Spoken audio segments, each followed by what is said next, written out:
It's difficult enough to run a small business, even if your supply chain is in perfect condition. And when you intentionally throw chaos into the supply chain, it just makes it impossible for us to plan our business. Right. And, if you know craft beer lovers, they know what they like. They know the taste that they like. And you clearly know where you have to get your ingredients. So I can see that this will directly impact you. Bill, let's stay in close touch. I'll be interested to know what you think of what the president has to say at 4 p.m. Eastern. And let's bring you back. Sounds good, Kara. Thank you. Thank you, Bill. Well, he's the man who held a chainsaw to the government's budget. But now sources tell ABC News that President Trump has told his inner circle that billionaire Elon Musk will be taking a step back from the administration in coming weeks.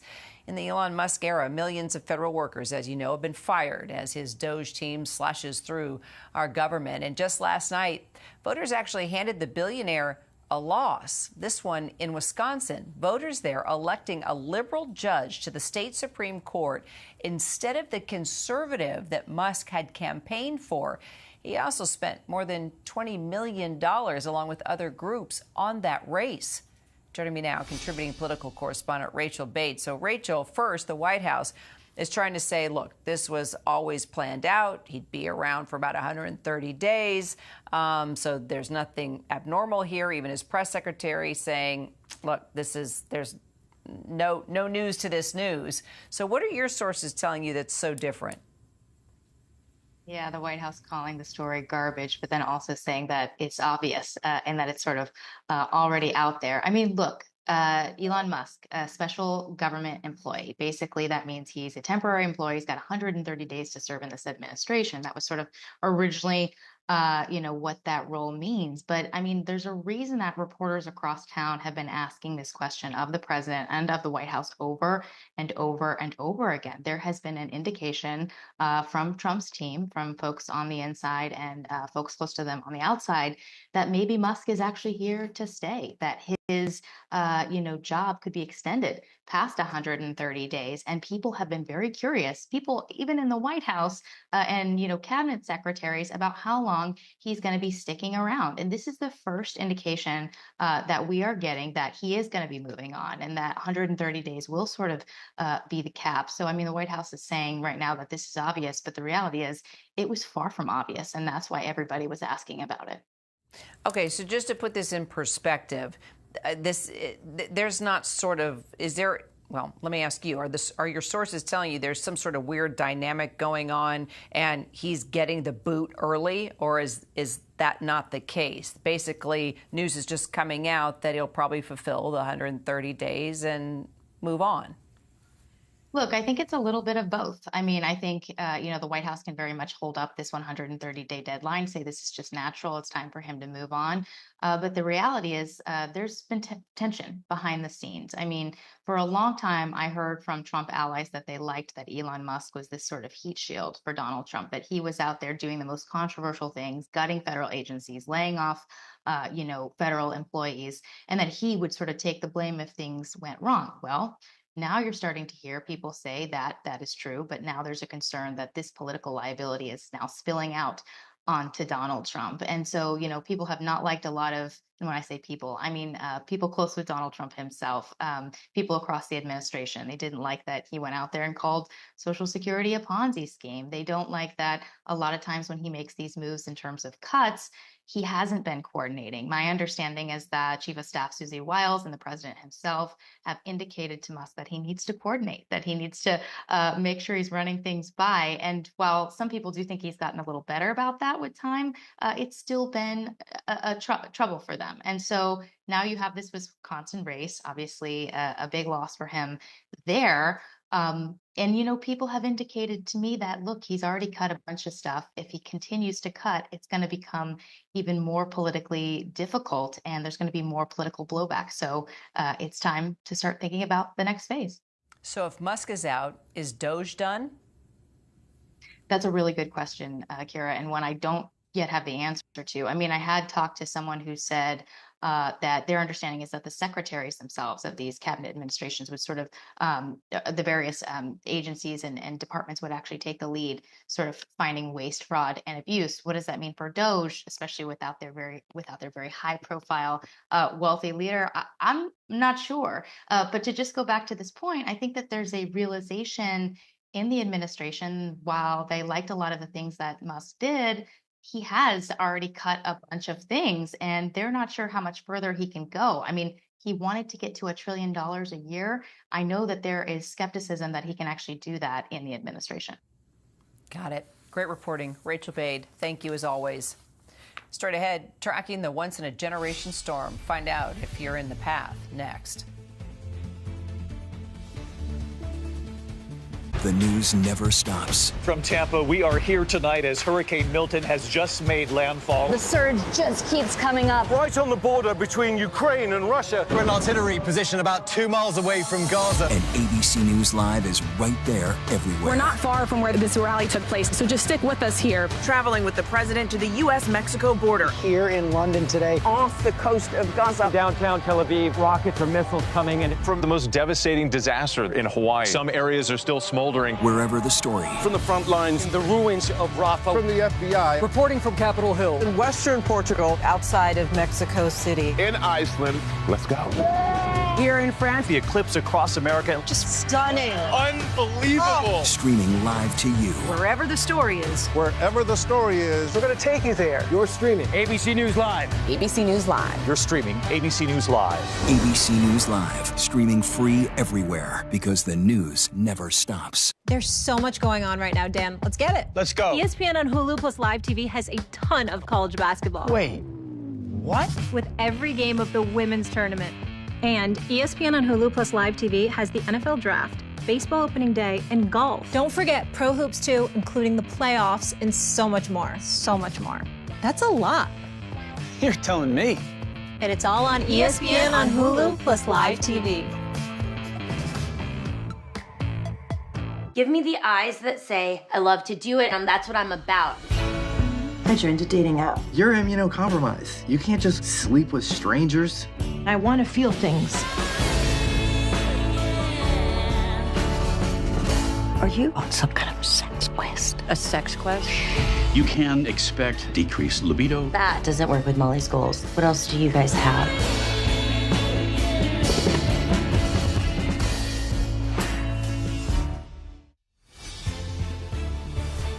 Live look at the White House right now as we look ahead to President Trump's major announcement on tariffs. It does start at the bottom of the hour. We will bring that to you live as soon as he steps to the mic. It's a once-in-a-generation extreme weather event. Kentucky Governor Andy Beshear asking his residents to take the warning seriously, issuing a weather-related state of emergency. Kentucky is one of several states preparing for a rare combination of tornadoes and potentially historic flooding that could last for days.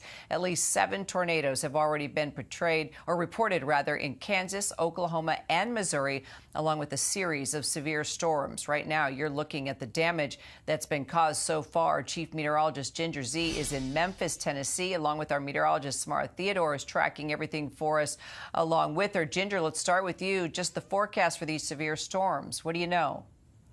Yeah, so Kira, here in Memphis, we are at a level 5 out of 5. Highest risk there is, only gets issued about 1% of days by the Storm Prediction Center. If I can just take you over just to place you where I am. That's the mighty Mississippi River there. You've got what they call the New Bridge in the background. That's Interstate 40.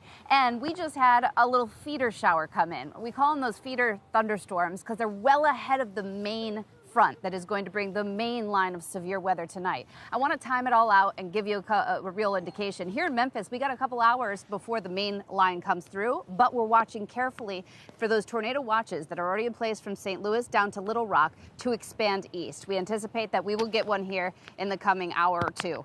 Now, those storms do have tornado warnings already on them. The one that you can see just south of Rolla, Missouri. So this line could become more discrete, as we call it, kind of separate out, and that allows for these storms to enter an environment that is so primed for tornadoes. That's why we've got this high risk. Now, the timing takes you through tonight. That's when it congeals a bit, and anywhere from northwest Ohio, like Toledo, down to, say, Louisville, over here to Memphis, and back down south of Little Rock, that front will move through but then stick around. And that's the problem, is that through tomorrow and really until the beginning of the weekend, we are seeing nonstop rain with the stationary front that really doesn't move much. And so we're going to get into this particularly dangerous situation flood watch from Evansville, Indiana. Now they've upped this. Paducah, Cape Girardeau, Jackson, Tennessee, here in Memphis, and down to Little Rock.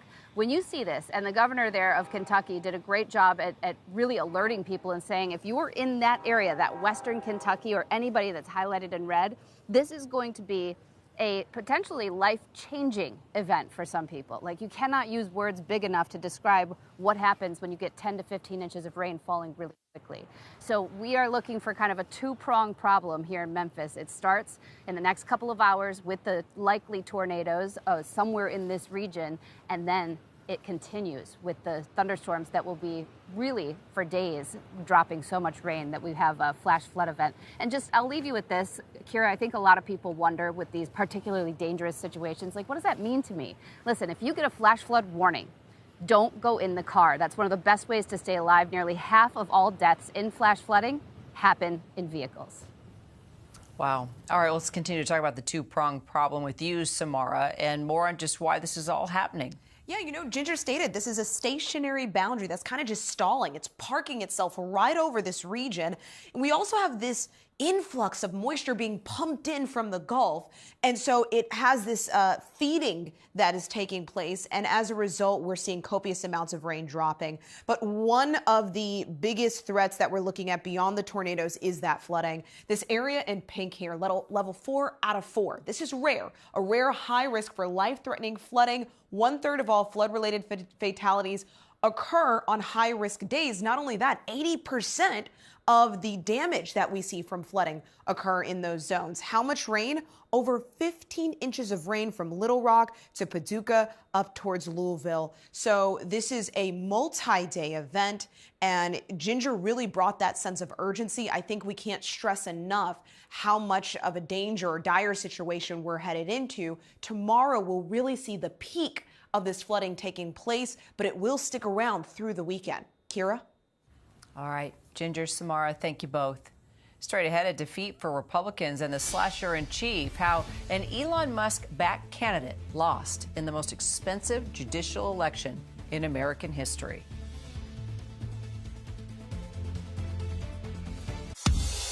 The news never stops. We are here in Israel, a nation at war. We heard what appeared to be gunfire. The former president rushed off the stage. Hurricane Helene ravaging the coastline of Florida. It's moving really fast, screaming across the state. And that's why ABC News Live never stops. Taking you to the center of the story. As news breaks live.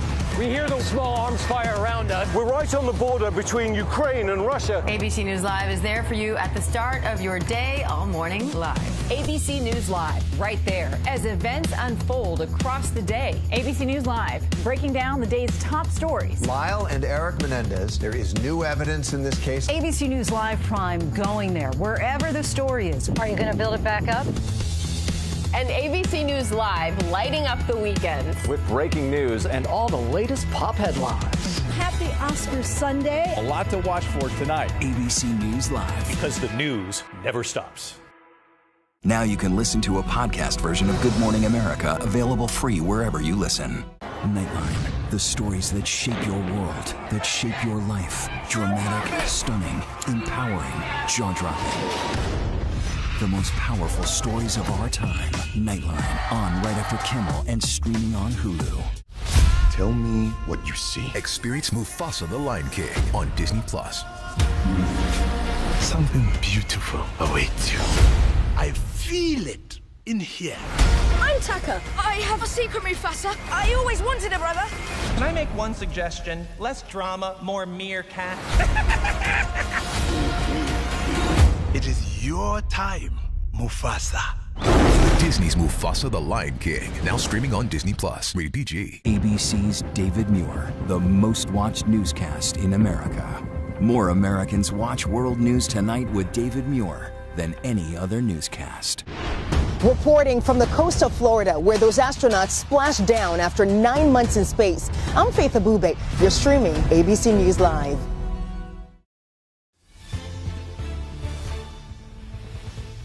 Glad you're streaming with us. A live look now at the White House just ahead of President Trump's major announcement on tariffs. We are just a little more than a half hour away. We will bring you his comments live from the Rose Garden as soon as they begin. Well, a defeat for Republicans and Elon Musk, despite millions of dollars pouring in from the world's richest man. Voters in Wisconsin sending a Democratic-backed judge to the state Supreme Court. Susan Crawford will now tip the majority as the fourth liberal judge, despite billionaire Elon Musk campaigning for conservative Brad Schimmel. Musk and his groups donating more than $20 million. As a little girl growing up in Chippewa Falls, I never could have imagined that I'd be taking on the richest man in the world.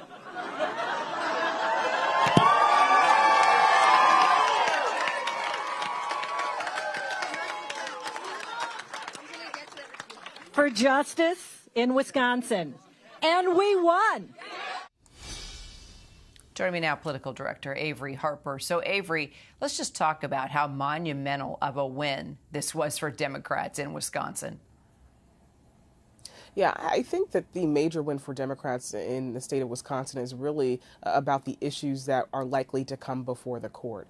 Things like reproductive rights, labor unions, really important to the state of Wisconsin. And from a national perspective, redistricting, the redrawing of congressional districts in the state of Wisconsin likely to come before this court that maintains its liberal ideological bent with Susan Crawford joining the court. And I know Democrats today are looking at this as a win and that they found a winning playbook against Elon Musk because they really, and you heard it from Crawford in that clip, they really made Elon Musk a major focus of this race. They used him to attack. They used attack ads. They used him to fundraise, and they used him as a mobilizing factor to turn voters out to the polls yesterday and across the state of Wisconsin. Well, Republicans were able to hold on to their congressional seats with this special election in Florida, but Democrats performed better than expected. So are we surprised by that? Right. I mean, these are ruby red districts, heavily Republican. These are places where Mike Waltz and Matt Gaetz, the Republican congressman who previously held these seats, they were able to win their seats by 30 points in November. And so there were concerns in Florida's 6th congressional district. That was Mike Waltz's seat, that the Republican who ended up winning was going to underperform. But there were not those concerns necessarily in Florida's 1st district, where we saw Jimmy Patronis come out on top there. And so that is a real warning shot to Republicans as they move toward and try to chart their path toward midterms, because they're going to have to be prepared to fight for their seats in places that traditionally were held as safely Republican. All right. Avery Harper, thank you. Straight ahead, how Trump's risky business could impact the whiskey business. The head of the Bourbon Caucus joins me next.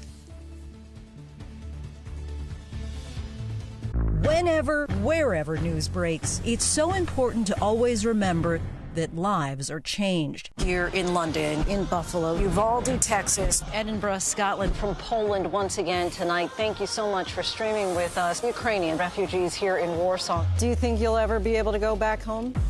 We're heading to a small community outside of Mexico City. Splintered houses and splintered lives. The magnitude of the devastation.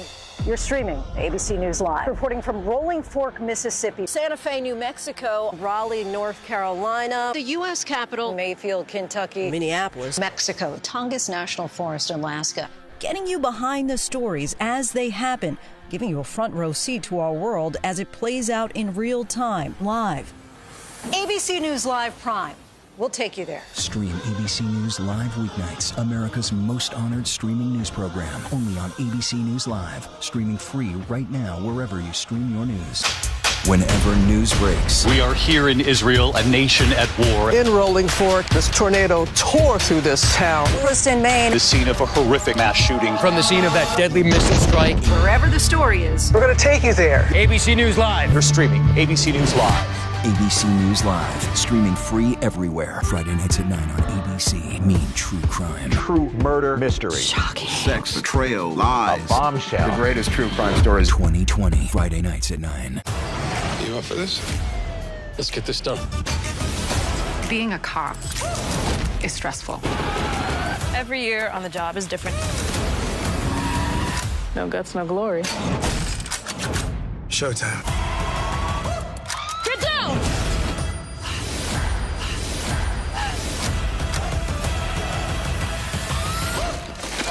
Work smarter, not harder. New The Rookie, Tuesday on ABC and stream on Hulu.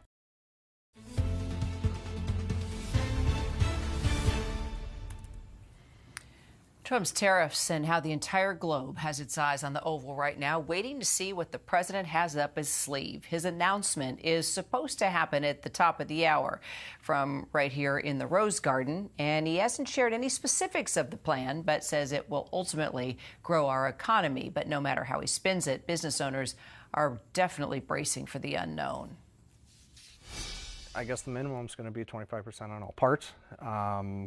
I don't know how any other business would be able to do it without increasing that 25% on, hard goods. There's so much more than just the prices of parts. There's going to be the goods that we need to use to maintain our business that are going up that just kind of get rolled into the cost of business that I think is going to affect our, bottom line for sure.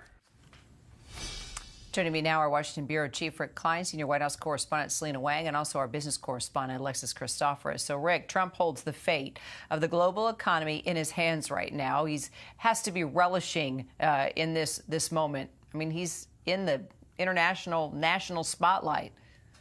No question. And the timing of this right after markets close, not a coincidence. The White House cognizant of the moment, even amid the uncertainty inside the White House about what actually will be coming out in a half an hour.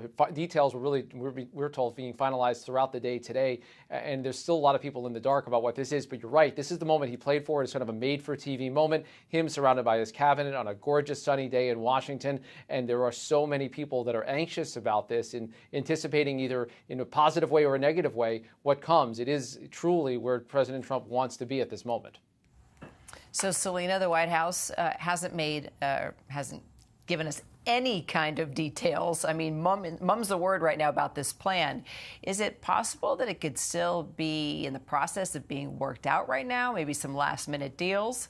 Yes, still so many questions. I mean, we're literally just half an hour away. And as Rick was talking about, as of earlier today, we were hearing from sources that all of this was still in flux, that the president and his top advisors were still trying to find some common ground here. But what we do know is what the president has vowed. He said that today is going to be Liberation Day, that this is going to be his most aggressive tariffs yet that are going to stop other countries from, quote, ripping us off. But I have been talking to sources close to the president who says he's been weighing several different possibilities in the last several weeks. One of those possibilities is a blanket tariff on all imports. Another possibility is a customized tariff rate for each country, depending on the trade barriers that they impose on U.S. products. And another possibility that administration officials have talked about is focusing those tariffs on the worst offenders, they say, the countries with the biggest trade imbalances with the U.S.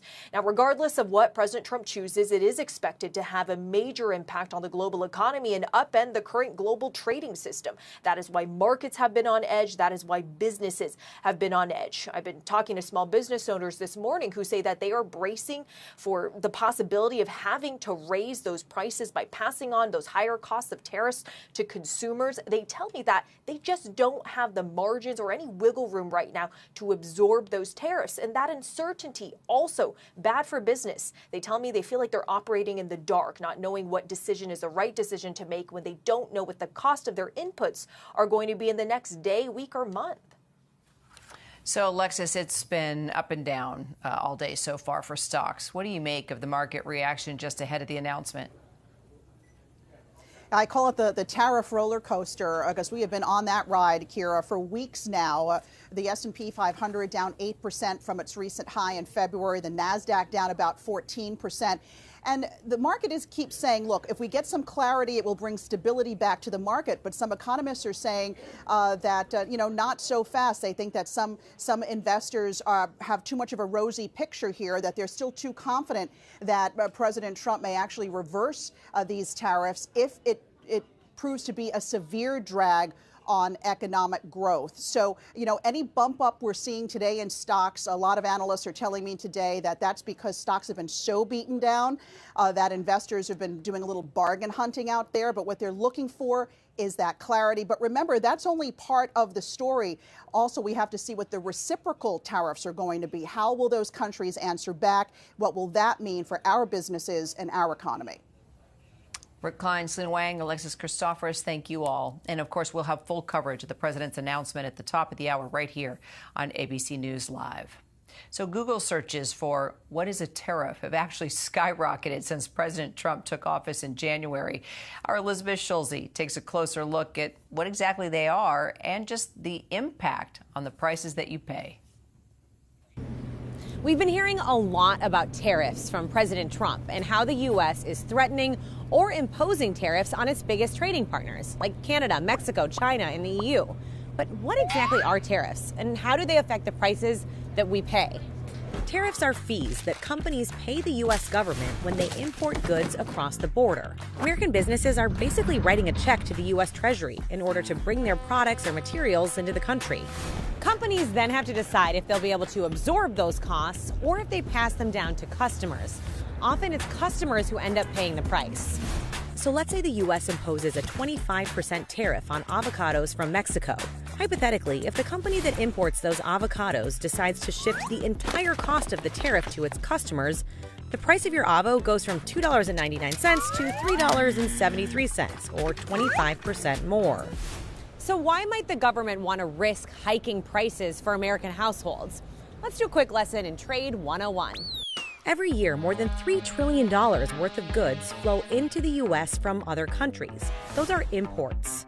American companies ship out about $2 trillion worth of products and materials. Those are exports. Imports and exports are a vital part of the economy. Think about a car, for example, which needs on average 30,000 different parts from around the world, from tiny nuts and bolts to the engine to assemble. America's biggest trading partners are Canada, Mexico, China, Germany, and Japan. Some politicians see tariffs as an economic tool to negotiate better trade deals or other policy issues with those partners. Another key goal of tariffs is to encourage American companies to buy more stuff, say car parts or avocados, from domestic manufacturers instead of overseas. Then they avoid paying those extra fees. We've seen this happen before. In 1930, Congress passed the Smoot-Hawley Tariff Act. It put an average 45% tariff on hundreds of products, from corn to cheese to steel. The intention was to encourage U.S. businesses to buy more from American farmers struggling during the Great Depression. But it kind of backfired. Instead, other countries retaliated with their own tariffs on American products shipped overseas. Global trade plummeted by 66% between 1929 and 1934. And ultimately, American companies ended up raising prices on American consumers. And that's a key takeaway from history. Typically, companies can't afford to pay for the added cost of tariffs all by themselves. So they'll pass down higher costs to consumers in the form of higher prices. Tariffs in small doses might be a good negotiating tactic, but on a large scale, they could end up hurting your bottom line. And that's what you need to know to keep cashing in. And our thanks to Elizabeth Schulze for that. Well, Trump's risky business for the whiskey business, the bluegrass state feeling the blues as the $9 billion bourbon industry braces for a big tariff hangover. The EU says it'll impose a 50% tariff on American whiskey by April 13th, and Canada is removing bourbon from liquor store shelves already. Countries around the world pushing back now on Trump's massive tariffs, and Kentucky is caught right there in the crosshairs. Joining us now, co-chair of the Congressional Bourbon Caucus, Kentucky Democratic Congressman Morgan McGarvey. So good to see you, sir. The bourbon industry employs, more than 20,000 workers there in Kentucky.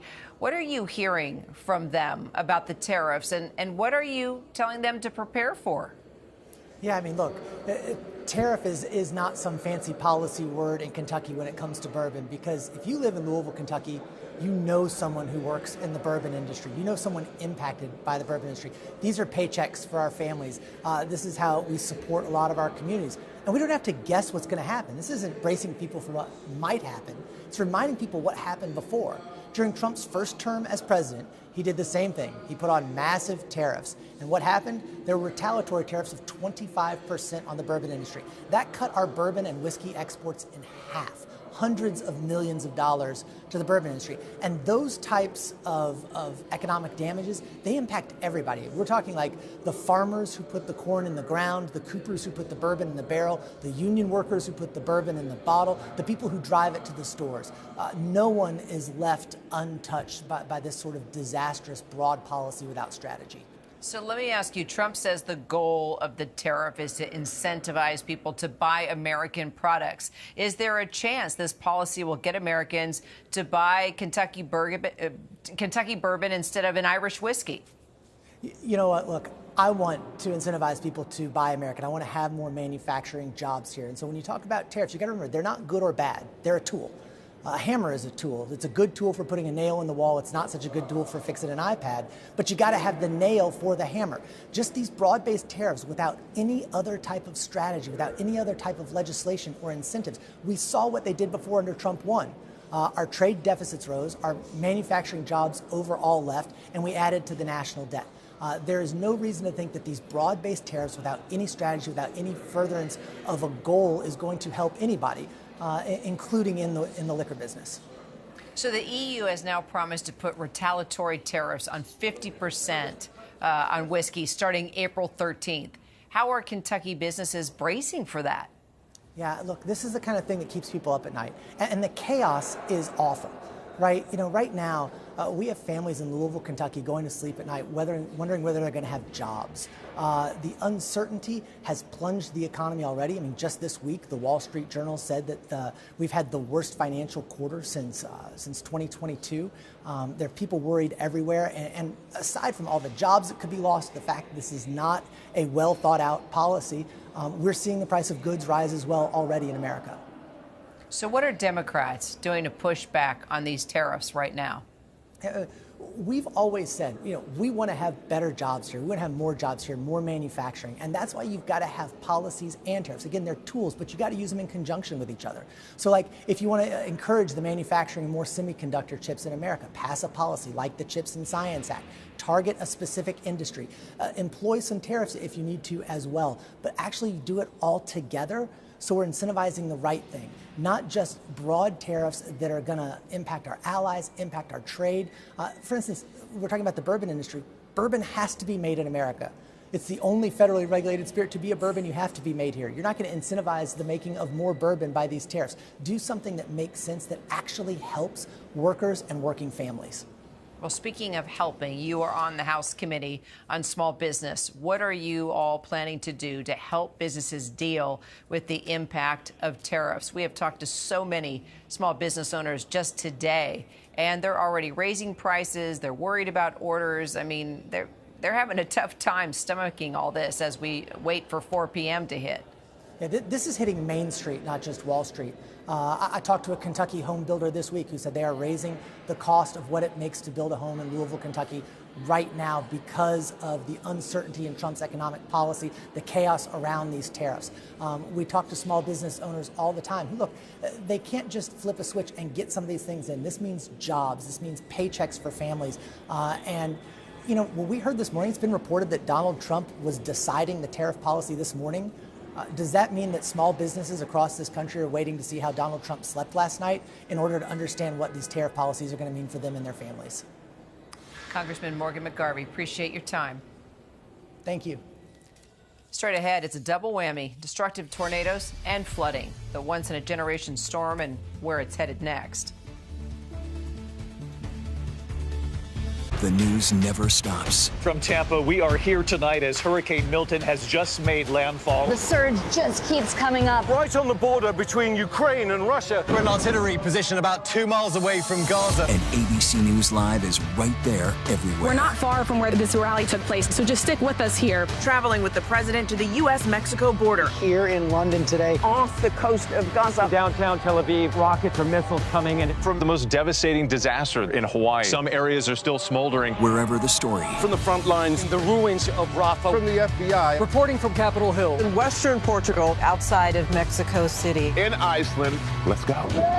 Here in France. The eclipse across America. Just stunning. Unbelievable. Streaming live to you. Wherever the story is. Wherever the story is. We're going to take you there. You're streaming. ABC News Live. ABC News Live. You're streaming ABC News Live. ABC News Live. Streaming free everywhere because the news never stops. I came with you to be part of something. The Empire cannot win. Resistance is absurd. We must stand together. We will be crushed. You're right here, and you're ready to fight! Welcome to the rebellion. Andor Season 2, streaming April 22nd, only on Disney+. This friendship is my love story. You'll both move in with me. We never see each other. We FaceTime every night. I use a filter. It's barely even me. What's going on? Do you think we're going to gloss over the fact that you're the color of an old circus peanut? Okay, you drive me crazy. But we're best friends. Yes, it's sexless and annoying, but what long-lasting love story is it?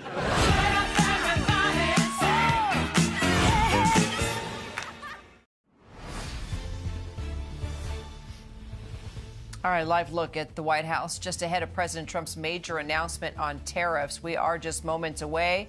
Stay with us because we'll bring it to you live as soon as he starts talking.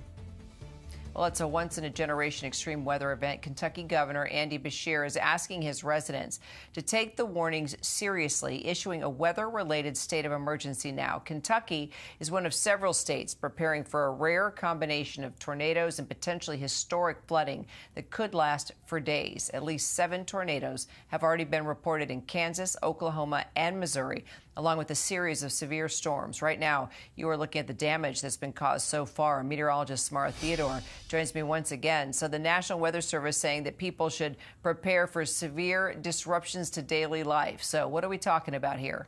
We have 2 really imminent threats, the flooding and the tornado activity. And so right now we already are under tornado watch. That's for everyone in yellow. But these red boxes, they're popping up in real time. Every time I see a red box, that means a tornado warning has been issued. Could be radar indicated, but potentially a tornado is on the ground from these storms bubbling up, moving through Little Rock, West Plains, headed into Rolla and St. Louis there. So be very mindful of that. This threat for tornadoes is very strong and at its strongest through today and through the overnight hours. Tracking these storms by 10 p.m. tonight, look at where they're situated. From Little Rock to Memphis, from Paducah to Louisville, all the way up into Toledo. By tomorrow morning, we start to see these storms kind of span out to West Virginia, but still remaining in places like Arkansas. So that's the first threat, the tornadoes. And that is very, very dangerous, very important to state. But I can't neglect the flooding that's getting ready to take place. In fact, if you live in places like Western Kentucky or anywhere inside this red box and your home is prone to flooding just on a regular passing thunderstorm, the situation that's ahead of us, you really want to consider, maybe I should stay somewhere else the next couple of days if you have friends and family in other towns nearby. That's something worth thinking about because we're talking about immense flooding. So a PDS means particularly dangerous situation. Over 4 million people live in this region outlined in red alone, from Little Rock to Memphis to Paducah. But tomorrow is when we reach the zenith, the peak of this rain event. It occurs through Saturday and Sunday, but by Thursday, that's when we have the rare high risk for life-threatening flooding. Kira, 1/3 of all flood-related deaths occur in this pink zone here when we have a high risk for flooding. All right, we'll continue to track it all. Samara, thank you. Some other top headlines we're tracking for you as well. Senators Bill Cassidy and Bernie Sanders asking Health and Human Service Secretary Robert F. Kennedy Jr. to testify about layoffs at the agency. That move coming just a day after HHS employees had to line up to find out whether they were among the 10,000 workers getting pink slips. Cassidy is a doctor and was seen as one of the key Republican votes for Kennedy's confirmation. CDC says a norovirus outbreak on a luxury cruise ship has left more than 200 people sick now. That outbreak on Cunard's Queen Mary 2 began about 2 weeks ago and quickly spread throughout the ship. The vessel is heading from England through New York and the Caribbean before returning to the UK next week. ABC has reached out to the cruise line seeking comment on that outbreak. And Nintendo announcing a release date for a successor to its popular Switch gaming console. The Nintendo Switch 2 will hit stores June 5th for about $450. Nintendo says the new console has a bigger screen, better graphics, and features aimed at streamers and online gamers like voice chat and a front-facing camera. Coming up, just moments away from President Trump's major announcement on tariffs, we are live from the Rose Garden. We have team coverage. Don't go far.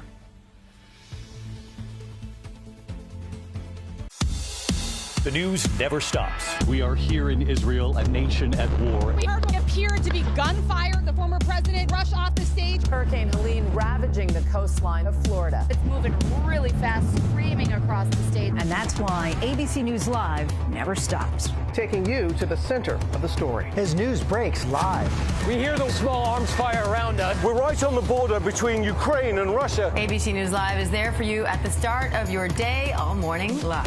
ABC News Live, right there, as events unfold across the day. ABC News Live, breaking down the day's top stories. Lyle and Eric Menendez, there is new evidence in this case. ABC News Live Prime going there, wherever the story is. Are you going to build it back up? And ABC News Live lighting up the weekend. With breaking news and all the latest pop headlines. Happy Oscars Sunday. A lot to watch for tonight. ABC News Live. Because the news never stops. Scamanda. All episodes now streaming on Hulu. The Amateur in IMAX. The Amateur demands to be seen on the biggest screen possible. You held a gun to my wife's head. Are you done? No, I want them all. The Amateur, rated PG-13, April 11th. Get tickets now. Tell me what you see. Experience Mufasa the Lion King on Disney+. Something beautiful awaits you. I feel it in here. I'm Tucker. I have a secret, Mufasa. I always wanted a brother. Can I make one suggestion? Less drama, more meerkat. It is your time, Mufasa. Disney's Mufasa the Lion King, now streaming on Disney+. Rated PG. ABC's David Muir, the most watched newscast in America. More Americans watch World News Tonight with David Muir than any other newscast. Reporting from the red carpet at the Oscars, I'm Linsey Davis. Wherever the story is, we'll take you there. You're streaming ABC News Live.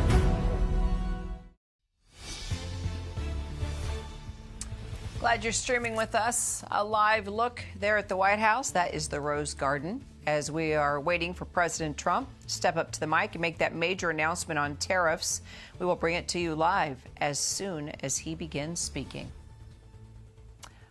While we're waiting, senior White House correspondent Selena Wang is also waiting. Our business correspondent Alexis Christoforous and also our Capitol Hill correspondent Jay O'Brien, all paying close attention and waiting for what the president has to say. Selena, we're just minutes away now from this announcement, and we really have absolutely no idea what the president is going to say. We've been speculating a lot, and we've been witnessing the uncertainty, Alexis, as you know, on the big board. And then, Jay, I know lawmakers are talking to you as well. But, Selena, how unusual do you think this is? Look, it's not entirely unusual for the president to really cut it down to the wire when it comes to his decision making. And we have seen that in the last few weeks, the president has been very comfortable with giving markets and businesses whiplash when it comes to his on again, then off again, and now on again tariff strategy. Now, there are still so many questions, but what we do know, Kira, is what the president has promised. He says that today is Liberation Day. He says this is going to be his most aggressive tariff policy yet. And he claims that it's going to stop other countries from, quote, ripping us off when it comes to trade. But as of just a few hours ago, sources were telling us that behind the scenes, the president and his top advisors, they were still negotiating the final details, still trying to come to an agreement. And as of this moment, as you said, we still don't know the size, the scope of these tariffs or what countries are going to be targeted. But what I've been hearing from sources is that over the last few weeks, the president has been considering a few possibilities. That includes a blanket tariff on all imports. Another possibility is having a customized tariff for each country depending on the trade barriers that they put on U.S. products. And his advisors have also talked about zeroing in their tariffs, focusing on the top 10 to 15 countries with the biggest trade imbalances with the U.S. Now, regardless of what the president finally announces any moment now in that Rose Garden, it is expected to upend our global trading system, to really have an impact on the global economy, which is why so many businesses across the country are on edge. I've been speaking to many of those business owners today. They are concerned not just about these tariffs, but all of this uncertainty. All right. Well, Alexis, Trump seems to be deliberately making this announcement at 4 p.m. Eastern time, right as the stock market closes. What did you make of the numbers since it opened this morning and just watching the big board throughout the day? Yeah, I have to think that that decision to make this announcement after the market closes was a deliberate one. We know that the market has been on this roller coaster ride ever since President Trump started talking about these tariffs in a big way back in February. And today was another roller coaster. We started the day down about 350 points on the Dow. And now, with moments to go before the close, we're up by about 300 points. Investors want clarity here. They want to understand how widespread these tariffs are going to be so that they can try to understand the implications for the economy, for businesses, and for consumers. Some analysts I've been talking to say the worst case scenario for Wall Street would be that blanket 20% tariffs across the board. They say that comes with some serious consequences. They believe it would mean a recession that would last at least a year and an unemployment rate of about 7%, Kira. All right. Well, Jay, we saw you going to actually grab reaction from a lawmaker that was right behind you after we talked earlier in the hour. Did you get any new reaction from any of those flocking in the hallway? We did, Kira. We call that foreshadowing, right? I walked away on camera, away from you, for which I apologize. But we did speak with Senator John Kennedy, who acknowledged what a number of Republicans have acknowledged, that there might be an initially rocky term or some immediate economic pain after these tariffs are announced because higher prices are likely and things of that nature. We've even heard Speaker Johnson say that he believes the near term after these tariffs are announced might be, quote unquote, rocky is the word that he used. Here's a little bit more of what John Kennedy said. I'll caution you. He said he agrees with Trump in principle on tariffs. Rather, we don't have that soundbite, but I'll tell you what he said. He said he agrees with President Trump in principle on tariffs, but that in the short term, again, there might be some economic pain. But we have seen some Republicans, just a few, come out in fully against this. Rand Paul, for instance, says he believes these promised tariffs on Canada would cause a recession, Karen. All right. Selena, Alexis, Jay, thank you all so much. We will once again have full coverage of the president's announcement. It is just seconds away. It'll be happening right here on ABC News Live. Stay with us. You can watch the entire thing along with us. The news never stops. You can find us anywhere you stream live news. And if you're on the go, we are on the ABC News app and abcnews.com as well. I'm Kira Phillips. So glad you're streaming with us. Live pictures from the Rose Garden there at the White House as we wait for the president to step up to the mic and talk tariffs. A lot more news up next. Stay with us. Whenever, wherever news breaks, it's so important to always remember that lives are changed. Here in London, in Buffalo, Uvalde, Texas, Edinburgh, Scotland. From Poland once again tonight. Thank you so much for streaming with us. Ukrainian refugees here in Warsaw. Do you think you'll ever be able to go back home? We're heading to a small community outside of Mexico City. Splintered houses and splintered lives. The magnitude of the devastation. You're streaming ABC News Live. Reporting from Rolling Fork, Mississippi. Santa Fe, New Mexico. Raleigh, North Carolina. The U.S. Capitol. Mayfield, Kentucky. Minneapolis, Mexico. Tongass National Forest, Alaska. Getting you behind the stories as they happen. Giving you a front row seat to our world as it plays out in real time, live. ABC News Live Prime. We'll take you there. Stream ABC News Live weeknights, America's most honored streaming news program, only on ABC News Live. Streaming free right now wherever you stream your news. Give me the eyes that say, I love to do it, and that's what I'm about. I joined a dating app. You're immunocompromised. You can't just sleep with strangers. I want to feel things. Are you on some kind of sex quest? A sex quest? You can expect decreased libido. That doesn't work with Molly's goals. What else do you guys have?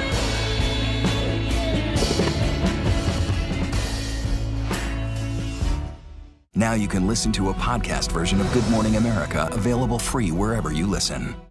You're watching America's #1 streaming news. Keep streaming with ABC News Live. Look. What is this? It's the most important box in the world. This box contains all.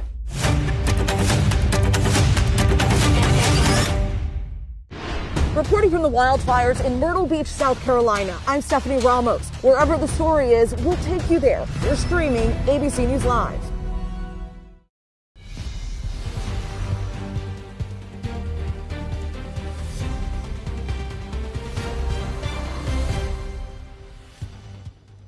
I'm Kenny Whitworth here in Los Angeles, and we begin now with breaking news. We're, of course, awaiting a major tariff announcement from President Trump and what could be his most consequential move since taking office in January.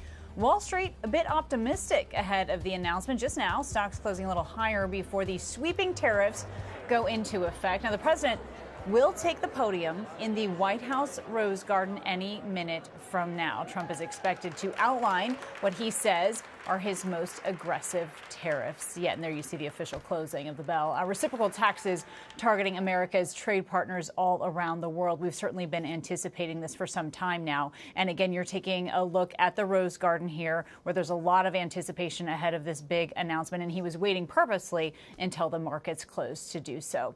Joining me right now is our ABC News senior White House correspondent Selena Wang, along with ABC News business reporter Alexis Christophos, ABC News political director Avery Harper, and ABC News senior reporter Catherine Felder. There's a lot to cover here. So, Selena, let's start with you. The White House still keeping a tight lid on what these new tariffs will entail, even though we're just minutes away.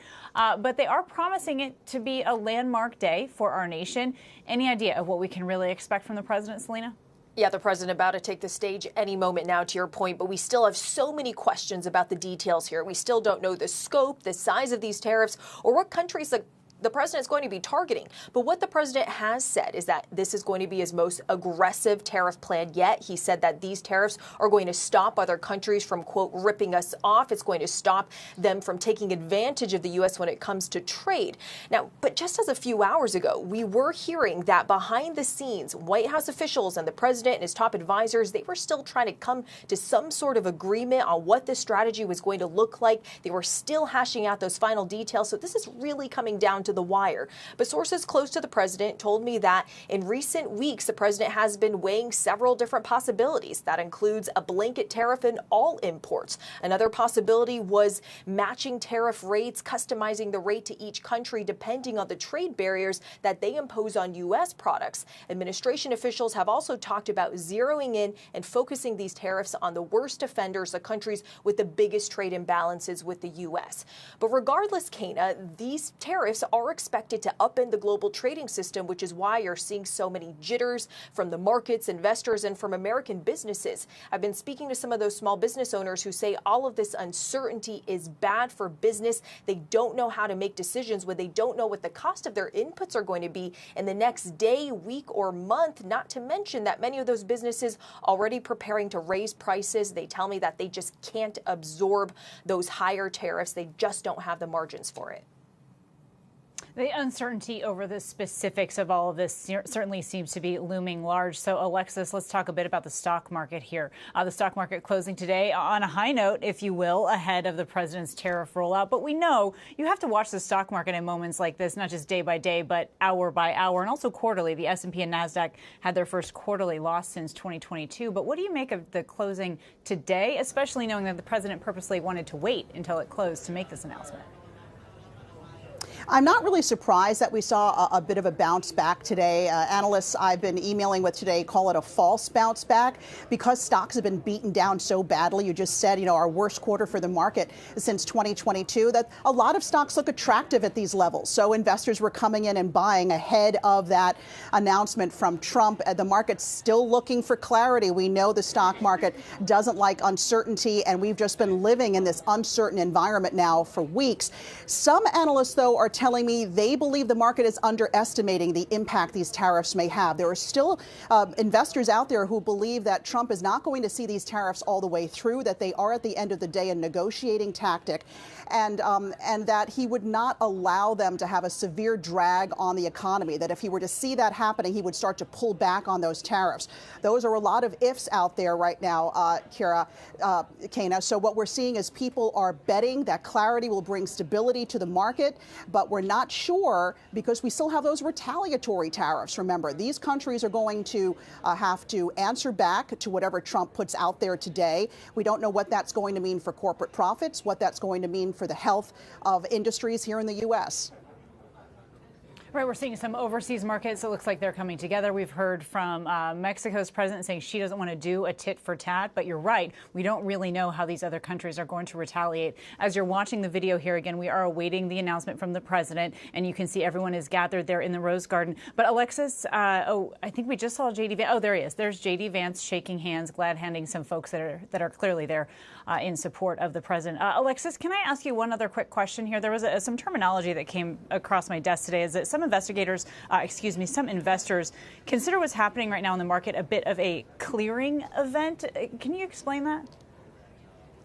Yeah, absolutely, Kana. So what happens is stocks are down so much. I mean, just take a look at this. The S&P 500, tied to lots of people's retirement funds, down 8% from the record high we saw back in February. The NASDAQ, which is home to many big tech companies like Meta, Amazon, Alphabet, down 14% since the high we saw back in February. When you have stocks that have been so richly valued come down so fast, it's just too good of an opportunity for a lot of institutional investors and just regular investors to pass up. So we're sort of seeing this clearing in the market right now where they're sort of, deciphering who may be the winners, if at all, from these tariffs. For Wall Street, from where they stand, a more targeted approach from the president would be the way to go because the pain would presumably be less spread out.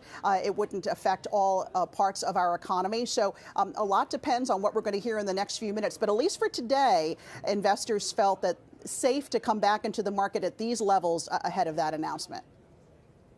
Interesting. All right, Alexis, thank you. And Catherine, as we're watching all of this play out here, we know that the president was meeting with his advisors, his so-called tariff team, if you will. And because we're so sparse on details, there was some reporting that even his closest advisors didn't know the specifics of this. But Catherine, in this moment leading up, I mean, who really has the president's ear right now?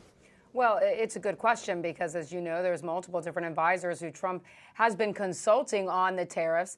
And because we're going to send it to David Muir and the powerhouse political team for special coverage here. Good afternoon, everyone. We're coming on the air for what will likely be another defining moment in President Trump's second term. Just moments from now, the president is expected to unveil his sweeping tariff plan, which has been raising economic anxiety here in the U.S. and around the world. You can see the president right there emerging in the Rose Garden. In what's designed today to be a major event at the White House, the president is expected to unveil these new tariffs targeting many of America's trade partners. The president's cabinet and Republican leaders are attending the event right there in the Rose Garden. The White House has said the new tariffs will take effect immediately. The administration has given no real indication about the scope of the tariffs before this moment, percentages or the countries being targeted. Just this morning, a senior administration official telling ABC News, quote, "It's still all very fluid." It's believed to be an aggressive plan here, which will include tariffs on some of America's closest allies. Thank you very much. Let's listen to the president. Thank you. Nice crowd. What a good-looking group of people. Well, we have some very, very good news today, and a lot of good things are happening for our country. Please sit down. My fellow Americans, this is Liberation Day, waiting for a long time. April 2nd, 2025 will forever be remembered as the day American industry was reborn, the day America's destiny was reclaimed, and the day that we began to make America wealthy again. Going to make it wealthy, good and wealthy. For decades, our country has been looted, pillaged, raped, and plundered by nations near and far, both friend and foe alike. American steel workers, auto workers, farmers, and skilled craftsmen, we have a lot of them here with us today. They really suffered gravely. They watched in anguish as foreign leaders have stolen our jobs, foreign cheaters have ransacked our factories, and foreign scavengers have torn apart our once beautiful American dream. We had an American dream that you don't hear so much about. You did 4 years ago, and you are now, but you don't too often, and for many years and decades even, you didn't hear too much about. Our country and its taxpayers have been ripped off for more than 50 years, but it is not going to happen anymore. It's not going to happen. In a few moments, I will sign a historic executive order instituting reciprocal tariffs on countries throughout the world. Reciprocal, that means they do it to us and we do it to them.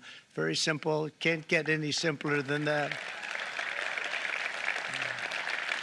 This is one of the most important days, in my opinion, in American history.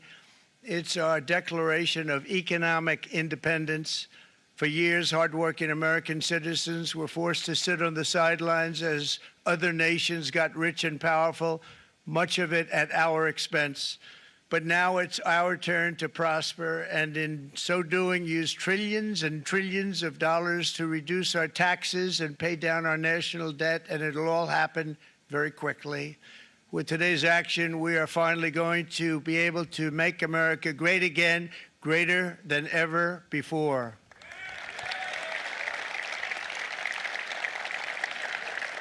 Jobs and factories will come roaring back into our country, and you see it happening already. We will supercharge our domestic industrial base. We will pry open foreign markets and break down foreign trade barriers. And ultimately, more production at home will mean stronger competition and lower prices for consumers. This will be indeed the golden age of America. It's coming back. We're going to come back very strongly. We're pleased to be joined on this momentous occasion by Vice President J.D. Vance. J.D., thank you. Thank you.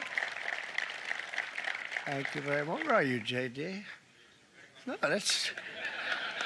that wasn't too hard to find. I was looking, you know, he likes to take a low-key attitude, so usually we sit right in front. He's gaining a lot of confidence, Mike, isn't he? And nearly my entire cabinet is here, as well as Speaker Mike Johnson, who's done an amazing job. And with the great success we had last night in Florida, we have a majority of 7. And 7's like a lot when we had it at 1, right? You've done a fantastic job. And many of the members of the House and Senate are with us. Senators, congressmen, thank you all for being with us. We appreciate it. For decades, the United States slashed our trade barriers on other countries, while those nations placed massive tariffs on our products and created outrageous non-monetary barriers to decimate our industries. And in many cases, the non-monetary barriers were worse than the monetary ones. They manipulated their currencies, subsidized their exports, stole our intellectual property, imposed exorbitant VAT taxes to disadvantage our products, adopted unfair rules and technical standards, and created filthy pollution havens. They were absolutely filthy, but they always came to us and they said, we're violating, we should pay for it. It's all detailed in a very big report by the U.S. Trade Representative on foreign trade barriers, and I'll just hold it up for you. It's available, and you don't have to pay too much. As I understand it, you'll pay nothing. It's a lot of work for something, actually, because it's a special book. It's very, frankly, it's very upsetting when you read it, when you see what people have been doing to us for 30 years. This all happened with no response from the United States of America, none whatsoever. But those days are over. Let me offer just a few examples of the vicious attacks our workers have faced for so many years. The The United States charges other countries only a 2.4 tariff on motorcycles. Meanwhile, Thailand and others are charging much higher prices, like 60%. India charges 70%. Vietnam charges 75%, and others are even higher than that. Likewise, until today, the United States has for decades charged a 2.5 tariff. Think of that, 2.5% on foreign-made automobiles. The European Union charges us more than 10% tariffs, and they have 20% VATs, much, much higher. India charges 70%, and perhaps worst of all are the non-monetary restrictions imposed by South Korea, Japan, and very many other nations. As a result of these colossal trade barriers, 81% of the cars in South Korea are made in South Korea. 94% of the cars in Japan are made in Japan. Toyota sells 1 million foreign-made automobiles into the United States, and General Motors sells almost none. Ford sells very little. None of our companies are allowed to go into other countries. And I say that, friend and foe, and in many cases, the friend is worse than the foe in terms of trade.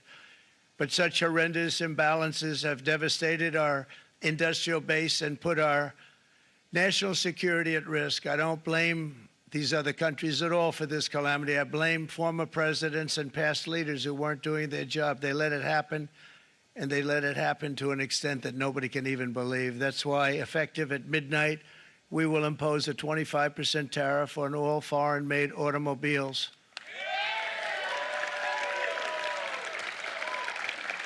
Thank you. Brian, I'd like to have you come up here for a second, okay? I just see him sitting. He's been a fan of ours, and he understands this business a lot better than the economists, a lot better than anybody. Brian, say a few words, please, would you? Thank you, Mr. Thank you. It's a great honor to have you. Thanks. Thank you, Mr. President. I grew up just north of Detroit, Michigan, in Macomb County, known as the home of the Reagan Democrats. My first vote for president was for Ronald Reagan. I thought that was going to be the best president I ever saw in my lifetime until Donald J. Trump came along. I have watched my entire life, I have watched plant after plant after plant in Detroit and in the Metro Detroit area close. There are now plants sitting idle. There are now plants that are underutilized, and Donald Trump's policies are going to bring product back into those underutilized plants. There's going to be new investment. There's going to be new plants built. And the UAW members, and I brought 20 of them with me, they're sitting right over here. We support Donald Trump's policies on tariffs 100%. So, Mr. President, we can't thank you enough. And in 6 months or a year, we're going to begin to see the benefits. I can't wait to see what's happening 3 or 4 years down the road. Thank you, Mr. President.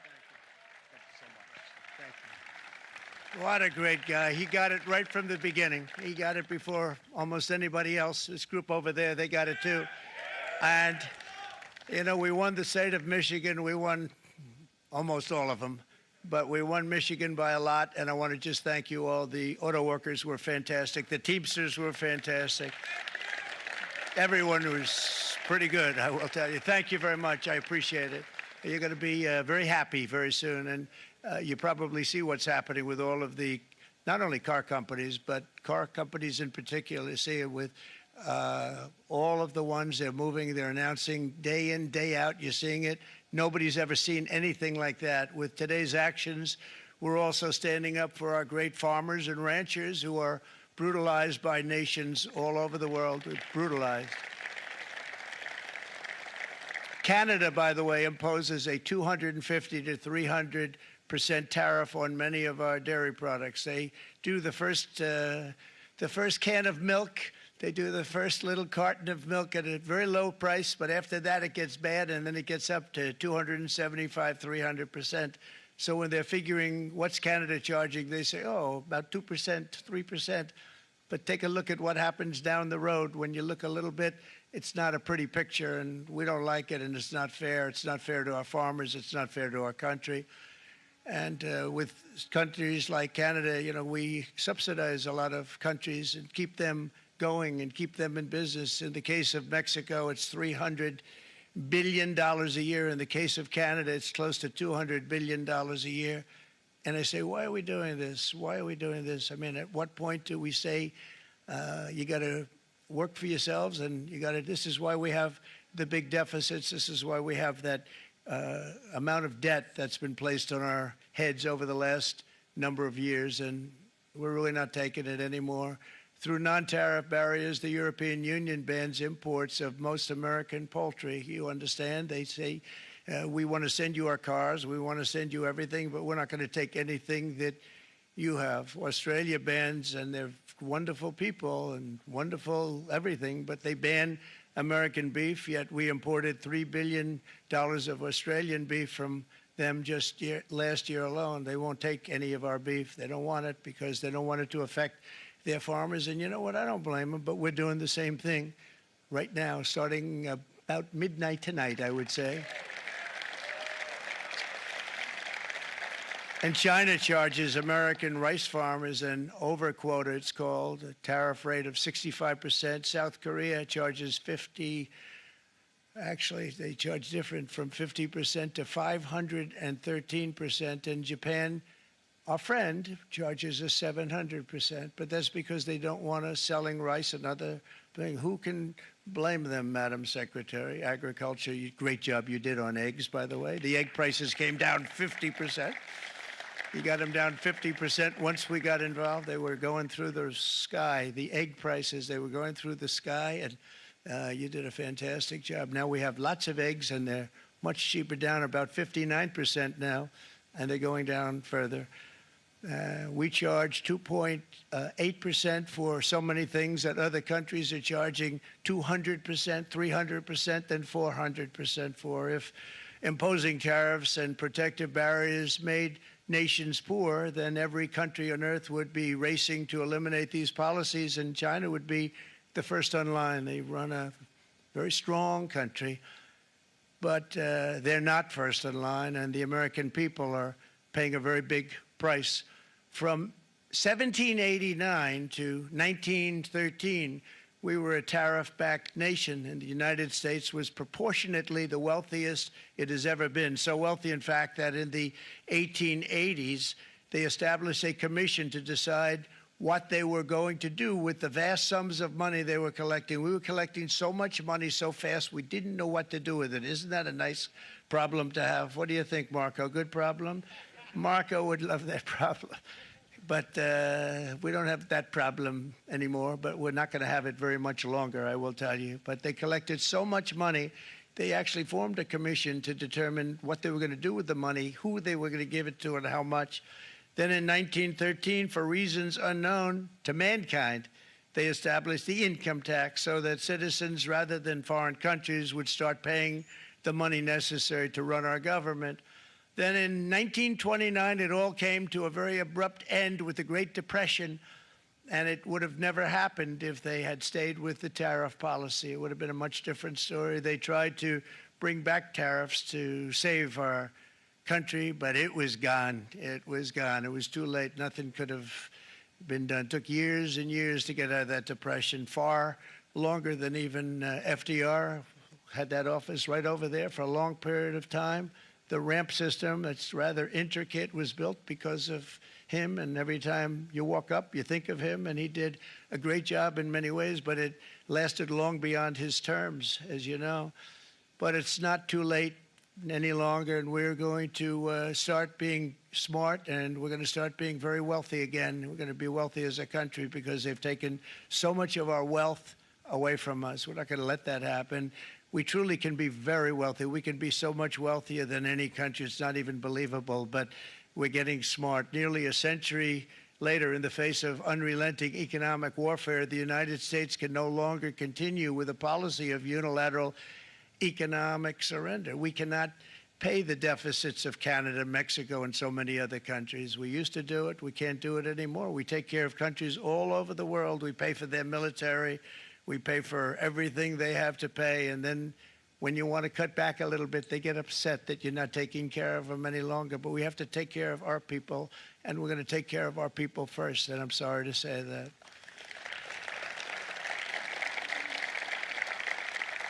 And today we're standing up for the American worker, and we are finally putting America first.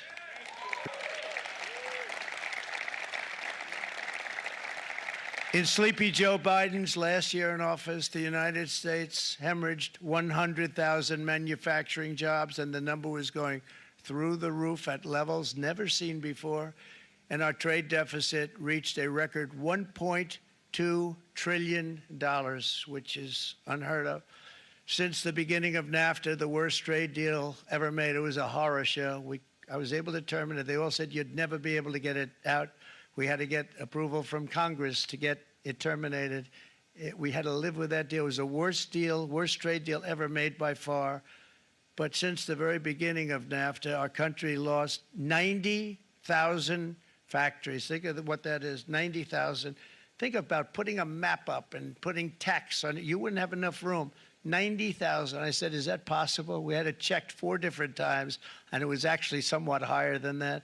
And 5 million manufacturing jobs were lost while racking up trade deficits of $19 trillion. That was the worst trade deal ever made. As a result of these gigantic losses, foreign nations now own $26 trillion more of American assets than think of this, than the Americans own of their own foreign assets or other foreign assets. The United States can no longer produce enough antibiotics to treat our sick. We have a tremendous problem. We have to go to foreign countries to treat our sick. If anything ever happened from a war standpoint, we wouldn't be able to do it. We import virtually all of our computers, phones, televisions, and electronics. We used to dominate the field, and now we import it all from different countries. A single shipyard in China now produces more ships every year than all of the American shipyards combined. Think of that. And it was a business that we used to dominate. We used to dominate it totally. In short, chronic trade deficits are no longer merely an economic problem. They're a national emergency that threatens our security and our very way of life. It's a very great threat to our country. And for these reasons, starting tomorrow, the United States will implement reciprocal tariffs on other nations. It's been a long time since we even thought of that. We used to think about it a lot. We didn't think about it for many decades, and you see what's happened. For nations that treat us badly, we will calculate the combined rate of all their tariffs, non-monetary barriers, and other forms of cheating. And because we are being very kind, we're kind people, very kind. You're not so kind when you got ripped off with your salaries. My auto worker friends and my Teamster friends and all of the unions that typically voted Democrat, they're not voting Democrat anymore because worker, whether union or non-worker, they're for the Republicans now. That's what happened. But we will charge them approximately half of what they are and have been charging us. So the tariffs will be not a full reciprocal. I could have done that, yes, but it would have been tough for a lot of countries. We didn't want to do that. I'd like to see the chart if you have it. Could you bring it up, Howard? This is our great Secretary of Commerce, Howard Lutnick. Thanks, Howard. So if you look at that, China, first row, China, 67%. That's tariffs charged to the USA, including currency manipulation and trade barriers. So 67%, I think you can, for the most part, see it. Those with good eyes, with bad eyes. We didn't want to bring, it's very windy out here. We didn't want to bring out the big charts because it had no chance of standing. Fortunately, we came armed with a little smaller chart. So 67%, so we're going to be charging a discounted reciprocal tariff of 34%. I think, in other words, they charge us, we charge them less. So how can anybody be upset? They will be because we never charge anybody anything, but now we're going to charge. European Union, they're very tough, very, very tough traders. You know, you think of European Union, very friendly. They rip us off. It's so sad to see. It's so pathetic. 39%, we're going to charge them 20%, so we're charging them essentially half. Vietnam, great negotiators, great people. They like me, I like them. The problem is they charge us 90%. We're going to charge them 46% tariff. Taiwan, where they took all of our computer chips and semiconductors. We used to be the king, right? We were everything. We had all of it. Now we have almost none of it, except the biggest company is coming in. We're going to end up with almost 40%. Lee Zeldin's working to get their approvals. And it's an amazing company. Mr. Wei, of one of the great companies of the world, actually. They're coming in from Taiwan, and they're going to build one of the biggest plants in the world, maybe the biggest for that. But 64%, we're going to charge them 32%. Japan, very, very tough. Great people. And again, I don't blame the people for doing it. I think they're very smart in doing it. I blame the people that sat right in that Oval Office, right over there, right behind the Resolute desk or whichever desk they chose. Japan, 46%. They would charge us 46%, and much higher for certain items like cars, little items like cars. 46%, we're charging them 24%. India, very, very tough, very, very tough. The Prime Minister just left, and he's a great friend of mine, but I said, you're a friend of mine, but you're not treating us right. They charge us 52%. You have to understand, we charge them almost nothing for years and years and decades, and it was only 7 years ago when I came in, we started with China and charged them. We took in hundreds of billions of dollars from China in tariffs, and they understood, honestly. President Xi understood. He said, look, I understand, and the other countries, and they all understand. We're going to have to go through a little tough love, maybe, but they all understand. They're ripping us off, and they understood it. Prime Minister of Japan, Shinzo Abe. He was a fantastic man. He was unfortunately taken from us, assassination. But I went to him and I said, Shinzo, we have to do something. Trade is not fair. And he said, I know that. I know that. And he was a great gentleman. He was a fantastic man, but he understood immediately what I was talking about. I said, Shinzo, we have to do something. He said, I know that. And we worked out a deal, and it would have been a much better deal, but frankly, there were many years left on the deal that was made previous to my getting there, but it was something. If you look at Switzerland, 61% to 31%, Indonesia, Malaysia, Cambodia, oh, look at Cambodia, 97%. We're going to bring it down to 49. They made a fortune with the United States of America. United Kingdom, 10%, and we'll go 10%. So we'll do the same thing. South Africa, 60%, 30%, and they've got some bad things going on in South Africa. We're paying them billions of dollars, and we cut the funding because a lot of bad things are happening in South Africa. The fake news ought to be looking at it. They don't want to report it. Brazil, 10%, 10%. Bangladesh is 74%. So you see what's going on. Pakistan, 58%. Sri Lanka, 88%. So what we're doing is we're taking not the full, we could take the full 88%. Thanks a lot, Aaron. He's doing a very good job. How's he doing, all right?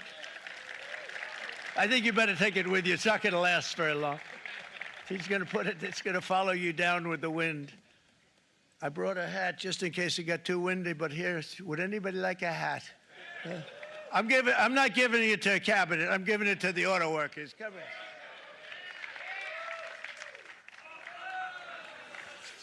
Thank you, fellas. Get it. That's it. That's it. They deserve it more than our cabinet. Our cabinet has plenty of hats. But you see the numbers. The numbers are so disproportionate. They're so unfair. At the same time, we will establish a minimum baseline tariff of 10%. You notice that on the chart. And that'll be on other countries to help rebuild our economy and to prevent cheating. So we're going to have a minimum of cheating, and we're going to be very severe on the people that at the gate that watch the tariffs and watch the product coming in, because there's been a lot of bad things happening at the gate because the money is so enormous that you're talking about. There's never been probably anything like it in terms of the enormity, and there are a lot of bad things happen at the people that do the check-in, and they're looking at 10-year jail sentences if they do play. We're going to treat them so good, but if they cheat, the repercussions are going to be extremely strong. Foreign nations will finally be asked to pay for the privilege of access to our market, the biggest market in the world. We're right now the biggest market in the world. We had a great country 4 years ago in terms of the economics. We were doubling up on China. We were doing so well. Nobody was going to catch us, but so much of it slipped away over the last 4 years under Biden. I campaigned on this policy throughout last year, and today that promise was made, and it was also a promise, as you know, that was kept. Promises made, promises kept. To any company that objects to our common sense reciprocal tariffs, again, reciprocal, back and forth, back and forth. And I call this kind reciprocal. This is not full reciprocal. This is kind reciprocal. But what we do is we cut it in half. We charge them. My answer is very simple if they complain. If you want your tariff rate to be zero, then you build your product right here in America, because there is no tariff if you build your plant, your product in America. And we've seen companies coming in like we've never seen before. Likewise to all of the foreign presidents, prime ministers, kings, queens, ambassadors, and everyone else who will soon be calling to ask for exemptions from these tariffs. I say, terminate your own tariffs, drop your barriers, don't manipulate your currencies. They manipulate their currencies like nobody can even believe, which is a bad, bad thing and very devastating to us, and start buying tens of billions of dollars of American goods. Tariffs give our country protection against those that would do us economic harm, and many people were looking to do us economic harm. Maybe not so obviously, but they were doing tremendous economic harm. But even more importantly, they will give us growth. These tariffs are going to give us growth like you haven't seen before, and it'll be something very special to watch. I am so looking forward, and Brian, it's going to happen even faster than you said. You know, you might say, but it's already started. It's already started. Work's already begun on plants all around the country, and you see that as before. These are big, rich companies. We have $61 billion started on a big plant going up. It's going to be announced over the next 2 days, and they already started work. Many of these the biggest companies in the world, they've committed to build, build, build. We're going to build, build, build, sir. And they came here to see me, and they wanted to know if they could have a press conference. I do as many as I can. I'm pretty busy trying to stop Russia and Ukraine and the Middle East. We got to stop that. We got to stop the Houthis, which we're making tremendous. They like shooting ships down and out of the water, sinking ships. They get a kick out of it, but they're not getting such a kick out of it now, are they, Mr. Secretary? They're not getting such a kick out of that now. But here are just a short list of some of the companies that have already announced and committed to investment. And this is a company that built its factories and its plants in China. Apple is going to spend $500 billion. They never spent money like that here. They're going to build their plants here. SoftBank, OpenAI, and Oracle, great companies, are investing $500 billion almost immediately. NVIDIA, a hot company, is investing hundreds of billions of dollars. They just announced. TSMC, the biggest, most important company in the world of chips from Taiwan, with no investment from us, is investing $200 billion. And they said the reason was, number one, the election of November 5th, and number two, the tariffs. They don't want to pay the tariffs, and the way they're not paying it is to build their plant here. So we're going to go from almost no percentage. We used to have 100% of the chip market. Now it's all in Taiwan. Almost all of it's in Taiwan, a couple of other countries, but mostly in Taiwan. And think of it, we had 100%. We lost it because of people in that office that didn't do their job. They allowed it to be stolen from us. Johnson & Johnson, great company, $55 billion. Eli Lilly, $27 billion. Meta is investing $500 billion. Wow. DeMac is investing $20 billion. CMA, CGM, $20 billion. And then you have Merck and Clarios, Stellantis, General Motors, GE Aerospace, Honda, Nissan, Hyundai are all putting in billions and billions of dollars, and they're committed 100%. So. And we've never had, and this is after 2.5 months. This is not This is after just a short, this all took place as soon as we came out with what everybody wanted to do. You know, I watched a gentleman today on television. He used to work with Lee Iacocca, a very respected automobile person, and he said, you know, because they're asking people, and they try and get as many negative people as they can, but they can't find them too much. It's pretty hard to find in terms of what we're doing, especially when they see all this investment. They said, so tell me, what do you think of what Trump is doing from the automobile standpoint? He said, I can't believe it. Somebody is finally, he's an older guy, real pro, really top guy, with Lee Iacocca. He said, I never thought I'd see the day when this would happen, where somebody had the courage to go and do what has to be done. This is transforming our nation. Our entire nation is going to be transformed, not only with the cars, but on every single other item that's built. We're going to become an industrial powerhouse. And he said that so beautifully today. In fact, I'm going to find out, I'm going to get a tape, and Bruce, I'm going to get that tape, and I'm going to send it to you out in Long Island, and you're going to play it for the people. And all your union workers and your non-union workers out there, you got a pretty even split. But we have, so far, it looks like we're going to have about $6 trillion of investments, and you wouldn't do that in years in this country over the last number of years. $6 trillion, and that's going to be much higher by the end of the year. And think of what $6 trillion is. You wouldn't have even a small percentage of that under this other system. We're going to be an entirely different country, and it's going to be fantastic for the workers. It's going to be fantastic for everyone. There will never have been a transformation of a country like the transformation that's already happening in the United States of America. It's an incredible thing to watch, and it's incredible to meet with the top people, people that you read about, very wealthy people, or people that are great managers and executives and presidents of big public companies, and to watch the enthusiasm they have now that they didn't have. They gave up on our country. They went to foreign countries and they built. Companies are pouring into our country at levels never seen before, with jobs and money to follow, and it's really beautiful. In the coming days, there will be complaints from the globalists and the outsourcers and special interests and the fake news. Always, fake news will always complain. But never forget, every prediction our opponents made about trade for the last 30 years has been proven totally wrong. They were wrong about NAFTA. They were wrong about China. They were wrong about the Trans-Pacific Partnership, which would have been a disaster if I didn't terminate it. If I didn't terminate that, United Auto Workers, you would have had no jobs in this country. You would have had no jobs. It was all going to other countries. In my first term, they said tariffs would crash the economy. Instead, we built the greatest economy in the history of the world. And again, I have great respect for President Xi of China, great respect for China, but they were taking tremendous advantage of us, and I commend them for that. I say, hey, if you can get away with it, that's okay. But, you know, they understand exactly what's happening, and they probably, most of them are saying it's about time they did something, but, and they're going to fight, and they're going to fight fair. Everyone's going to fight. You know, it's like, I say to the leaders, look, you got to take care of your country, but we have to start taking care of our country now.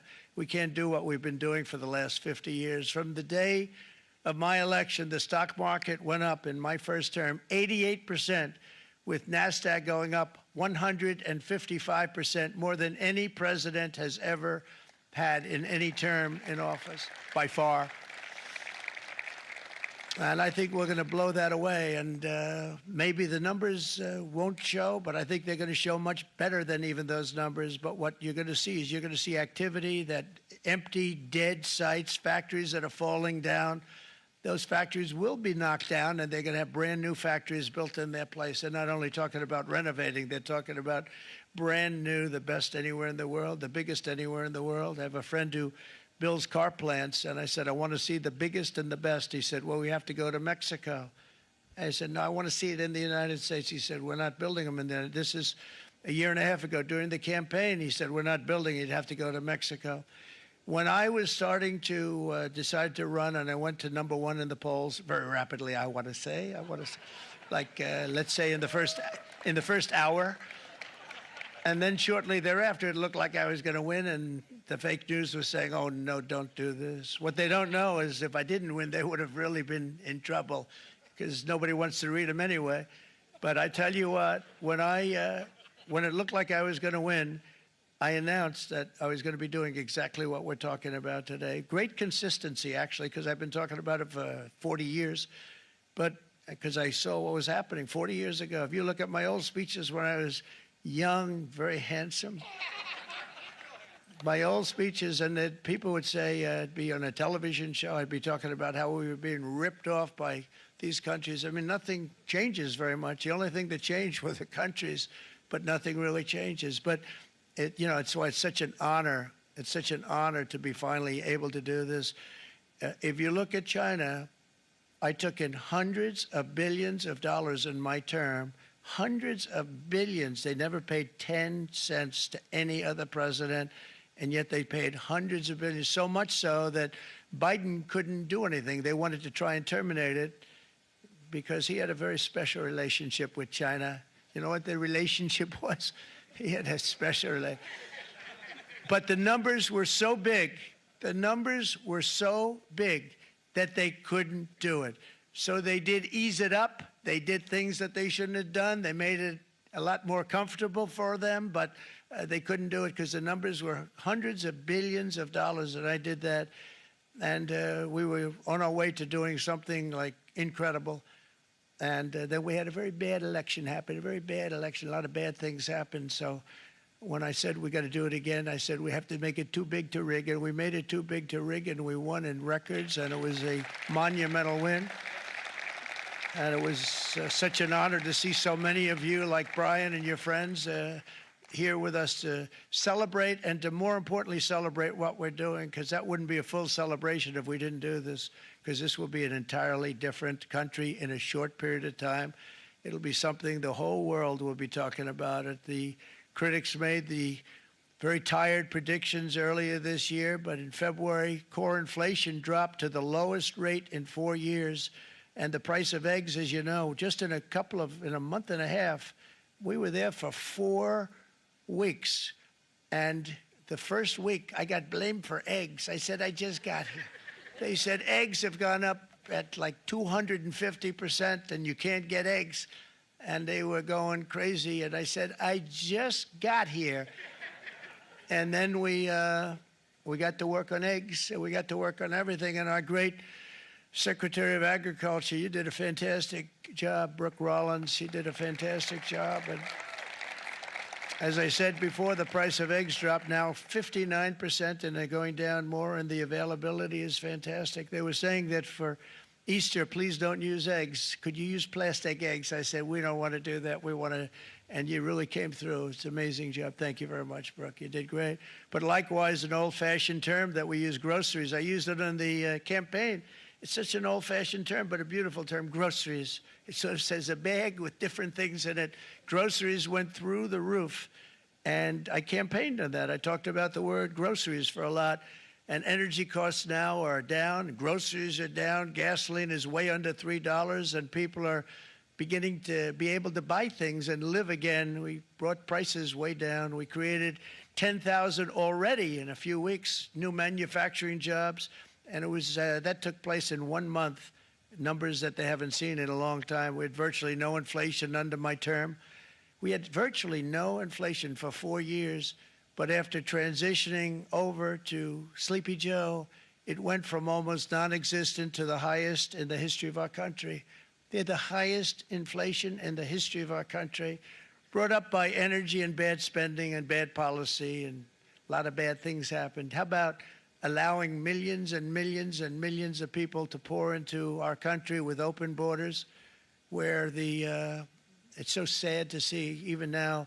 And I see our great secretary you have done. Stand up, please, Christy. Stand up. Christy Noem and Tom Homan. These people are doing a great job, but gotten them out in records. We have problems with judges that don't want them to go out. They want Tren de Aragua, and they want MS-13, the most vicious gangs ever. Nobody's ever seen anything like it. Absolute killer gangs. They kill people. They don't even think about it. And we put them out, and we have judges now, radical left judges that want to They don't want them to go out. They want them to even be brought back. Let's bring them back. You've done a fantastic job, and please thank everybody. Homeland Security, thank everybody. Appreciate it. And we now have a border that's the best border that we've ever had, even better than it was my first term. My first term we did good, but this one we really specialized in. We've done really well. And we had records then. We had the best, safest border 4 years ago. We had the best border there ever was. And now we have, you've actually matched it and done even better. And we're going to get it down the right way. And we want people, by the way, to come into our country, but we want them to come in through a legal process. We want them to come in legally. We need more people. We need people to run these plants and to help the auto workers and the Teamsters and the non-union people and everybody else. But we need people and the farmers. And we're going to let people come in, but they want to come in. We want them to come in legally. They have to have the capability of loving our country, not people that hate our country. We don't want them in our country.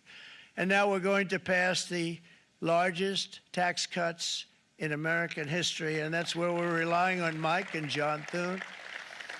And we will not cut Social Security, Medicare, or Medicaid benefits, and the Democrats will, because if they got in, the entire economy would collapse. This country was heading for a collapse under the people that you saw.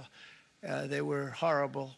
I think one of the reasons people like the job, I have my highest approval ratings because I think they're comparing me to the worst administration in the history of our country, so I appreciate that at least. But Speaker of the House Mike Johnson and Senate Majority Leader, appreciate it, Mike. John Thune have been fantastic, by the way. But they've been working tirelessly on taking the next step to pass the plan for our one big, beautiful bill. I'd like to name it that if you can. One big, beautiful. I made that statement about 6 months ago, and everybody calls it one big, beautiful bill. And it will be that. It'll have everything, the big tax cuts and every incentive there is. And it'll be fantastic. And by the way, for the cars, we're asking for an interest deduction on a loan. So if you build the car, only in America we do it, Brian. If the car's not built in America, you don't get the interest rate deduction. But if you build the car in America, if you buy a car, if it's built in America, then you get an interest rate deduction, tax deduction, and that's a big thing. It's going to be a big thing. I think that's going to pay for itself very quickly, that deduction. Never happened. We've never had anything like that before. Somebody said, where did you get the idea? Because it's so basic. You would think that would have happened a long time ago. It never did, and I'm very happy it didn't because now I can say that was my idea. But we're going to get us closer to the debt extension. We have to get the debt extension passed, and I know you're going to be able to do that, Mike, and it's very important that you do that.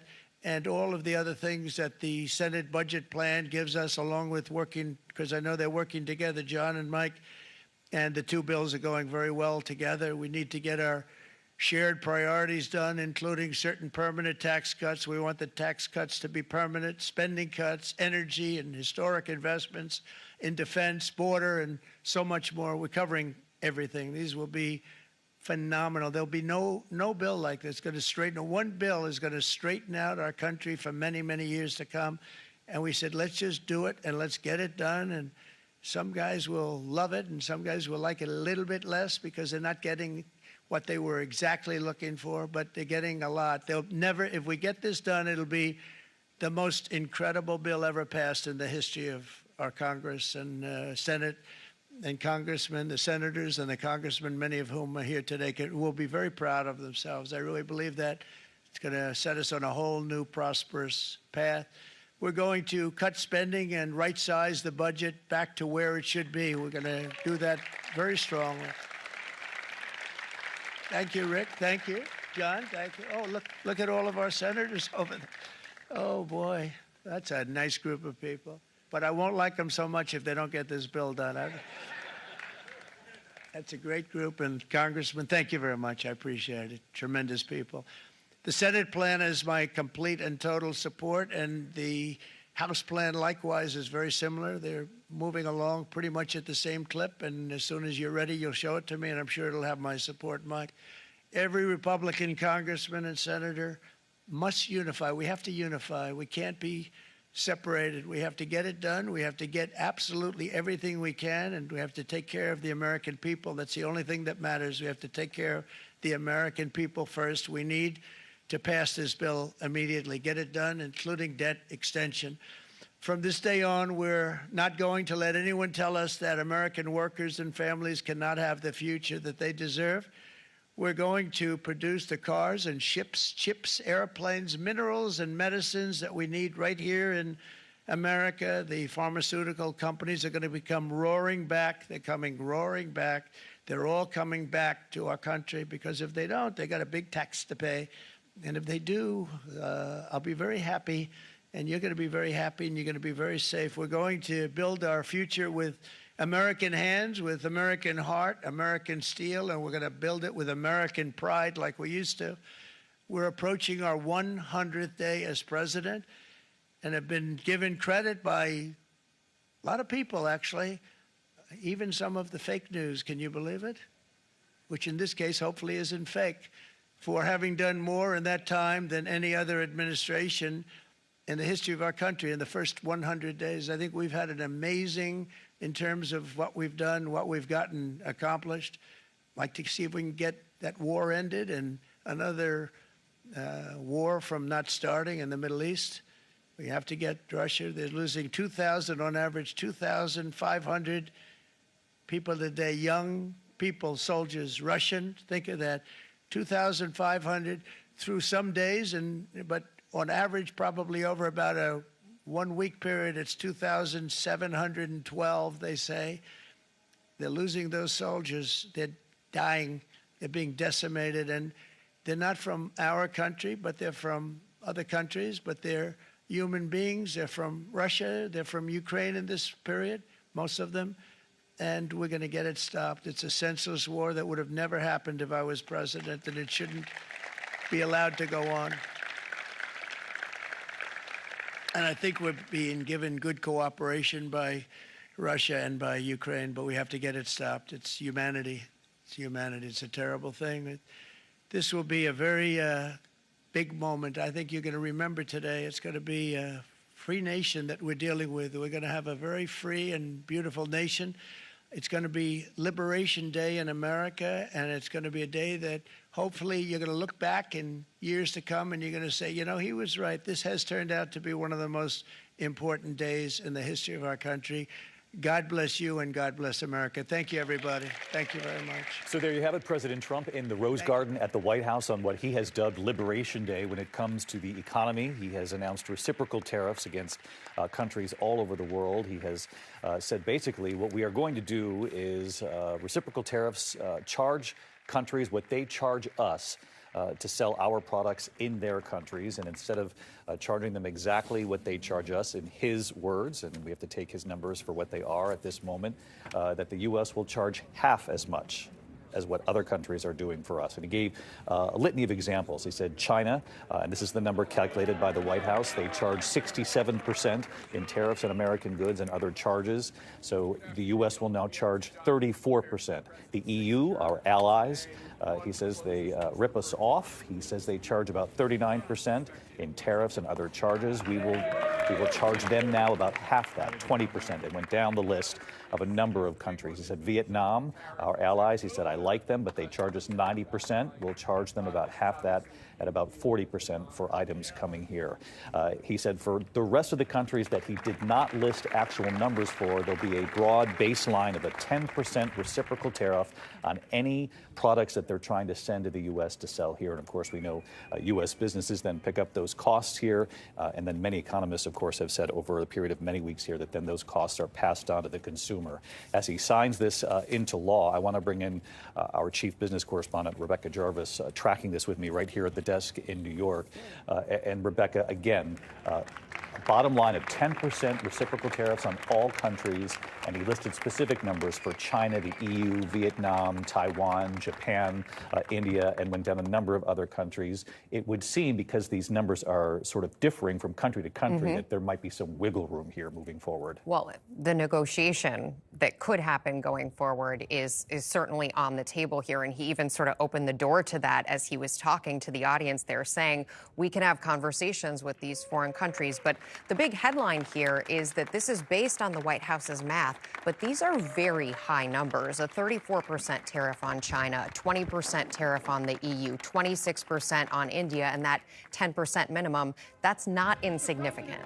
Let's go to Rachel Scott right there in the Rose Garden. Rachel, the temperature there in the garden. She's standing by for us momentarily. Mary Bruce is on the other side of the White House. Mary, as Rebecca says, these are historic tariffs not seen at this level, at quick math here, since the early 1900s.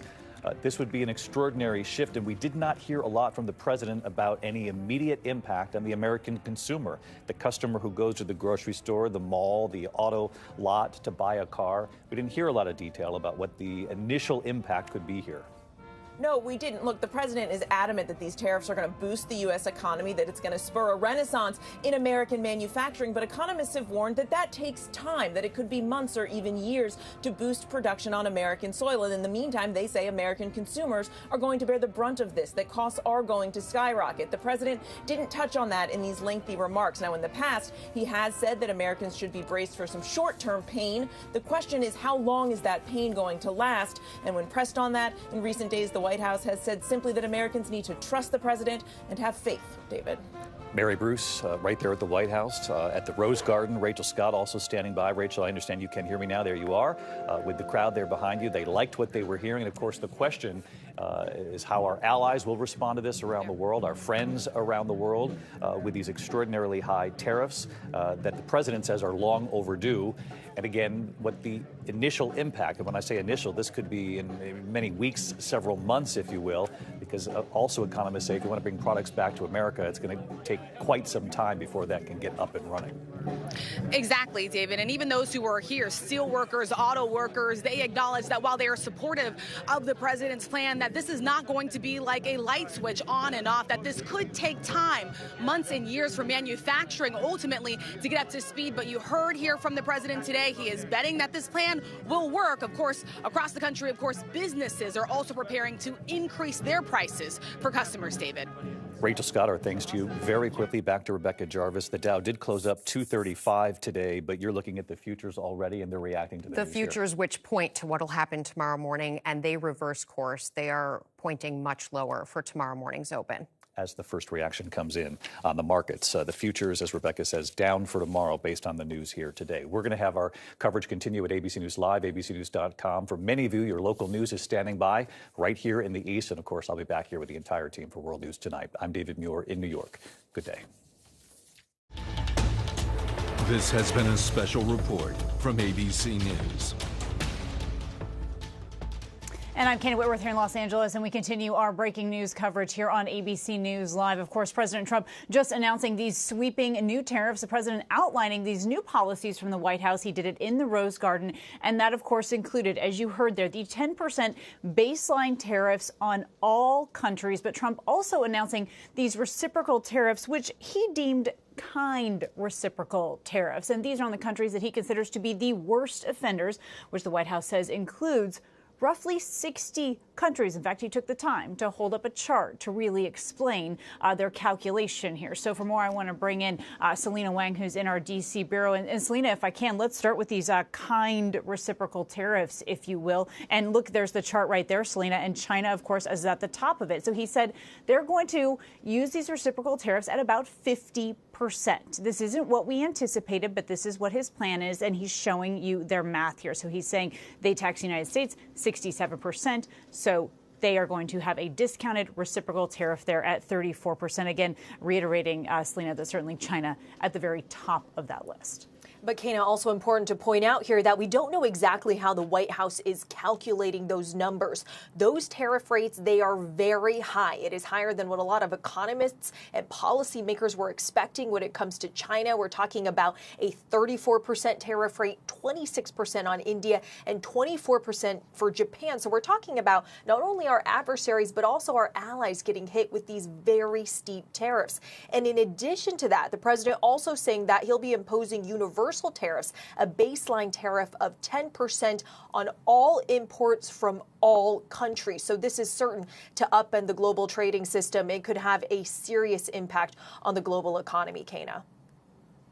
Certainly, and as Rebecca Jarvis just mentioned there, the stock futures are already trending much lower than they were at the close of the stock market today. I want to bring in ABC News senior political correspondent Rachel Scott, who was there during this speech. And Rachel Scott, he actually took the time to bring up a member of the United Auto Workers Union there from Detroit, who was very positive and optimistic here, noting that there's a 25% tariff now on all Ford-made autos starting at midnight, Rachel.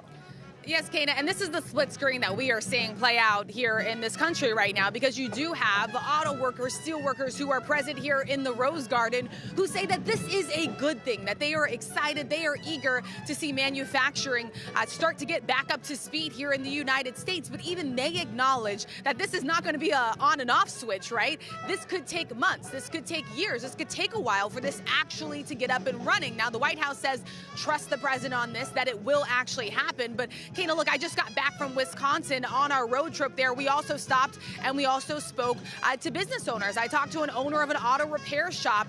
He does repair about 90% of foreign vehicles, with these 25% tariffs set to go in today on all foreign cars and auto parts that are made outside of the United States. He says he's going to be increasing his prices by at least 25%. That's the bare minimum that they're going to go up. And that's going to drive up prices. He said over the last few days, he has had customers come in trying to buy new cars because they're anticipating that more prices are going to start going up. And on top of that, he says just the unpredictability of all of this really impacts the bottom line, because you do have Americans out there that are trying to make sense of these on again, off again, now on again tariffs, and what exactly that could mean for their budgets, for their wallets, and for their own bottom lines back at home, Kana. And no question, certainly a lot of Americans wondering about that. Rachel Scott, our thanks to you. I also want to bring in our chief White House correspondent, Mary Bruce, for us now as well. And Mary, really to elaborate there on what we're hearing from Rachel, as much as we learned today, there is still an overwhelming amount here of uncertainty of what this means for the future of Americans, their own pocketbooks, but also, Mary, how even the White House actually calculated this rate of tariffs that we're going to see. Well, look, the president has been saying now for weeks, even out on the campaign trail, that what they tariff us, we are now going to tariff them. Now, the White House says because he is lenient, and as the president said there in the Rose Garden, because he is kind, he's only charging what they are describing as the worst offenders half of what they charge us. So there's this 10% baseline tariff on all countries, and then those who go beyond that, they are going to put that 50% rate tariff on them, half of what they charge us. But there are a lot of questions about how this is all going to play out, because make no mistake, these countries, many of them have already said they are going to retaliate. They are going to respond. We have heard that from the European Union saying that they have a strong plan to retaliate. Mexico saying tomorrow they're going to announce their plan to respond. Many of these countries simply don't want to get into a tit-for-tat trade war with the U.S. And the president, of course, did leave open some wiggle room here, did leave open the possibility that they could negotiate, that countries could try and take actions to then lessen this tariff and this punishment. But what the president said he ultimately wants to see is for these countries to invest in the U.S. Again, though, economists caution that those investments take time to have their impact be felt, that it could be months, even years for production really to ramp up here at home on American soil. And the big question, the big X factor here is what happens in the meantime, because economists, of course, have cautioned that American consumers are going to bear the brunt of this, that costs are going to skyrocket on everything from clothing to produce, cars, electronics, you name it. And the White House, the president didn't mention that today. He didn't want to focus on that aspect of it. He's focused on the big picture and his adamant insistence that this will ultimately grow the American economy. He, of course, declaring this a declaration of economic independence. Kira. He certainly did. An overall effort here to the day that American industry was reformed. That's what he's saying here. But as Mary Bruce just pointed out, there wasn't a lot of discussion about how this impacts everyday Americans and what's happening in their homes and at their kitchen table. And I want to bring in ABC News political director Avery Harper for more, because, Avery, it is interesting that when the president was asked here about possible exemptions that might be talked about with other countries, it was surprising perhaps to see that this window for negotiation might be open just a bit. But Mary reiterated here that he would demand a drop in tariffs. He doesn't want the currencies manipulated, and he really wants these other countries to buy American goods. So is this perhaps leaving the door open? we'll have to wait and see exactly what happens. But we heard the president talk about tariffs being a promise that he made on the campaign trail, and him saying that this is a promise kept. The fact is, when you look at public opinion, there isn't a really positive outlook here for the president in terms of sentiment around tariffs. When you look at a recent Marquette University poll, and I'm going to read from it, they asked if Americans thought that tariffs would help the economy, hurt the economy, or not make a difference. 58% said it would hurt the economy. And you have to go back to what the top issues were as voters headed to the polls back in November. It was issues of the economy and inflation. And what that meant for people where they lived is things, the cost of living, things like the cost of housing, the cost of everyday items, things like groceries and putting gas in your car. And if we see those costs skyrocket for Americans, as many economists are expecting that they will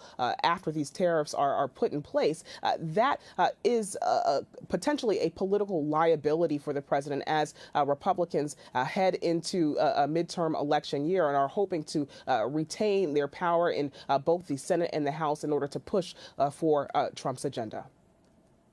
Right, you have to wonder how some of these Republicans in those swing districts will be answering to their constituents here in the coming months as they head towards midterms. Avery, thank you. ABC News Chief Business Correspondent Rebecca Jarvis here as well. And Rebecca, I know right away when these came out, my guess is your eye was on the stock market here because it closed a little higher, perhaps, than people thought. But man, when this announcement came, it changed. Sure. Coming into this announcement, I think there was some hope among analysts that perhaps these would be lighter than many assumed. And instead, what we have are very heavy tariffs from China, 34%, India, 26%, the EU, 20%, and then that baseline minimum of 10%. That means that unless there's a negotiation, and we have reason to believe that there very much will be these conversations happening behind the scenes, that these are very significant tariffs, the most significant that we've seen since the early 1900s levied on foreign countries. Now, the reason for these tariffs, the reason that this administration says they are levying these tariffs is for fairness. It is to bring more manufacturing back here to the United States. But that is a big challenge, and it's a long obstacle standing in their way because the types of decisions that businesses need to make to bring manufacturing back to here in the U.S., these are not light switch decisions. These are the kinds of decisions that take months, years, and billions of dollars in investment and commitments. And for many companies, they already have plans for what's coming 2, 3, 4 years down the road. They're now having to rethink those plans.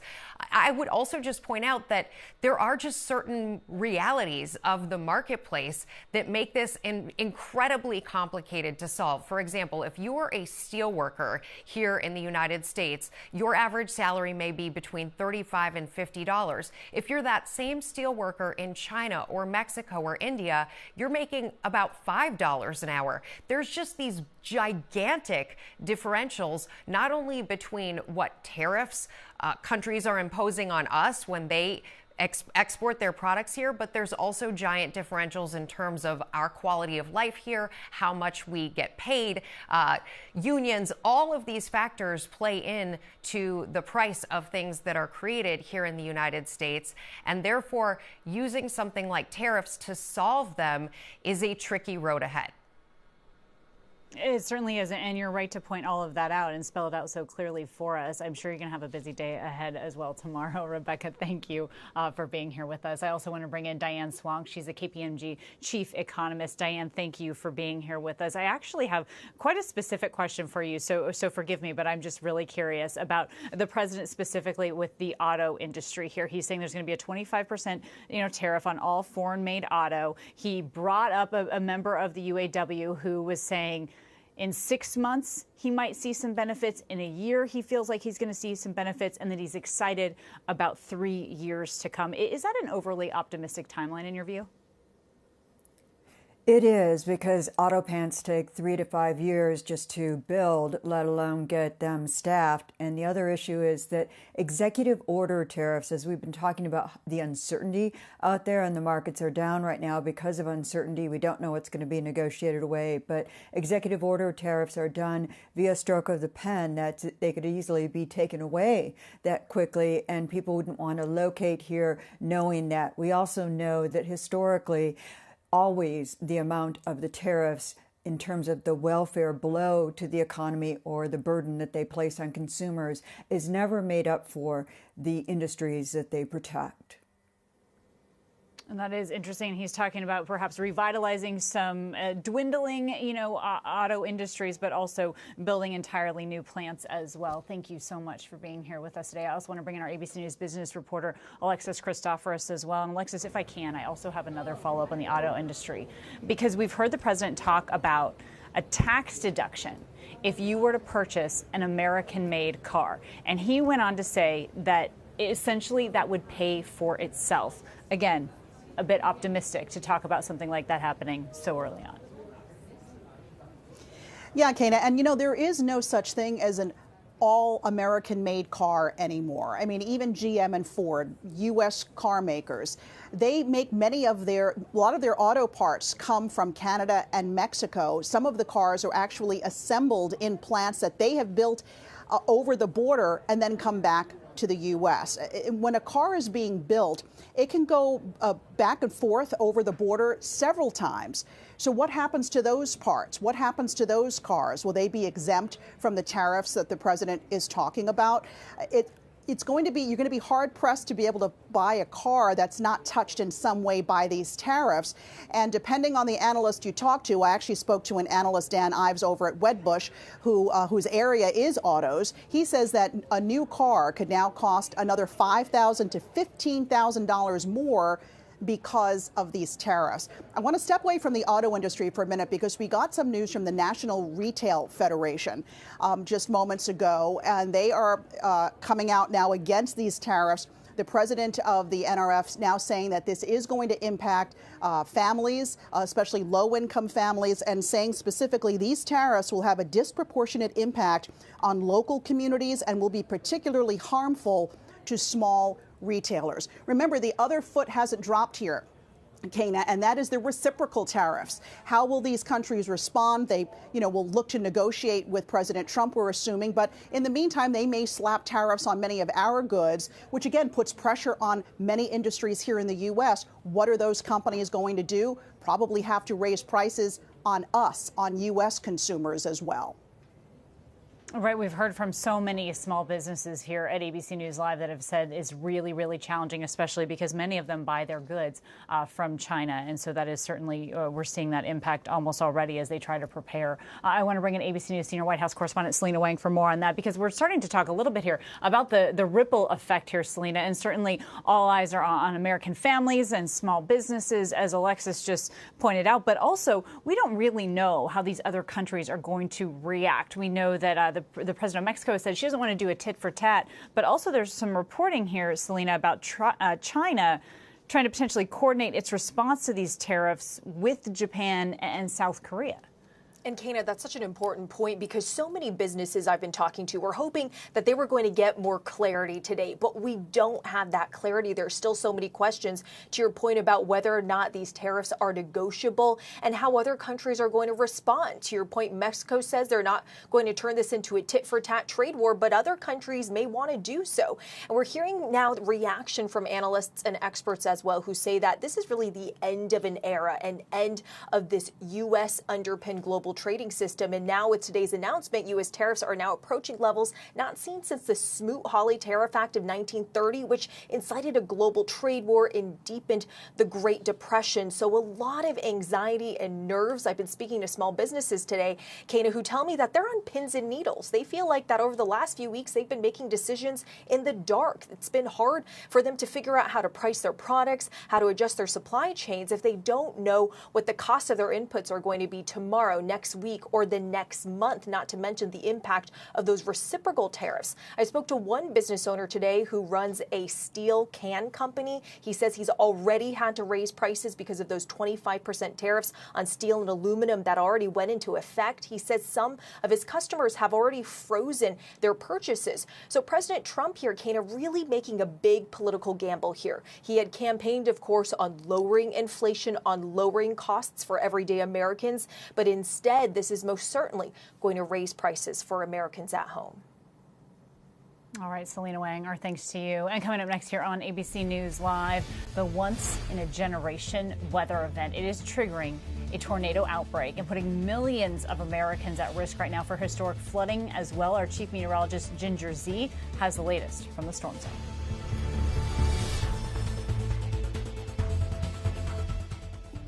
The news never stops. From Tampa, we are here tonight as Hurricane Milton has just made landfall. The surge just keeps coming up. Right on the border between Ukraine and Russia. We're in artillery position about 2 miles away from Gaza. And ABC News Live is right there everywhere. We're not far from where this rally took place, so just stick with us here. Traveling with the president to the U.S.-Mexico border. Here in London today. Off the coast of Gaza. Downtown Tel Aviv, rockets or missiles coming in. From the most devastating disaster in Hawaii.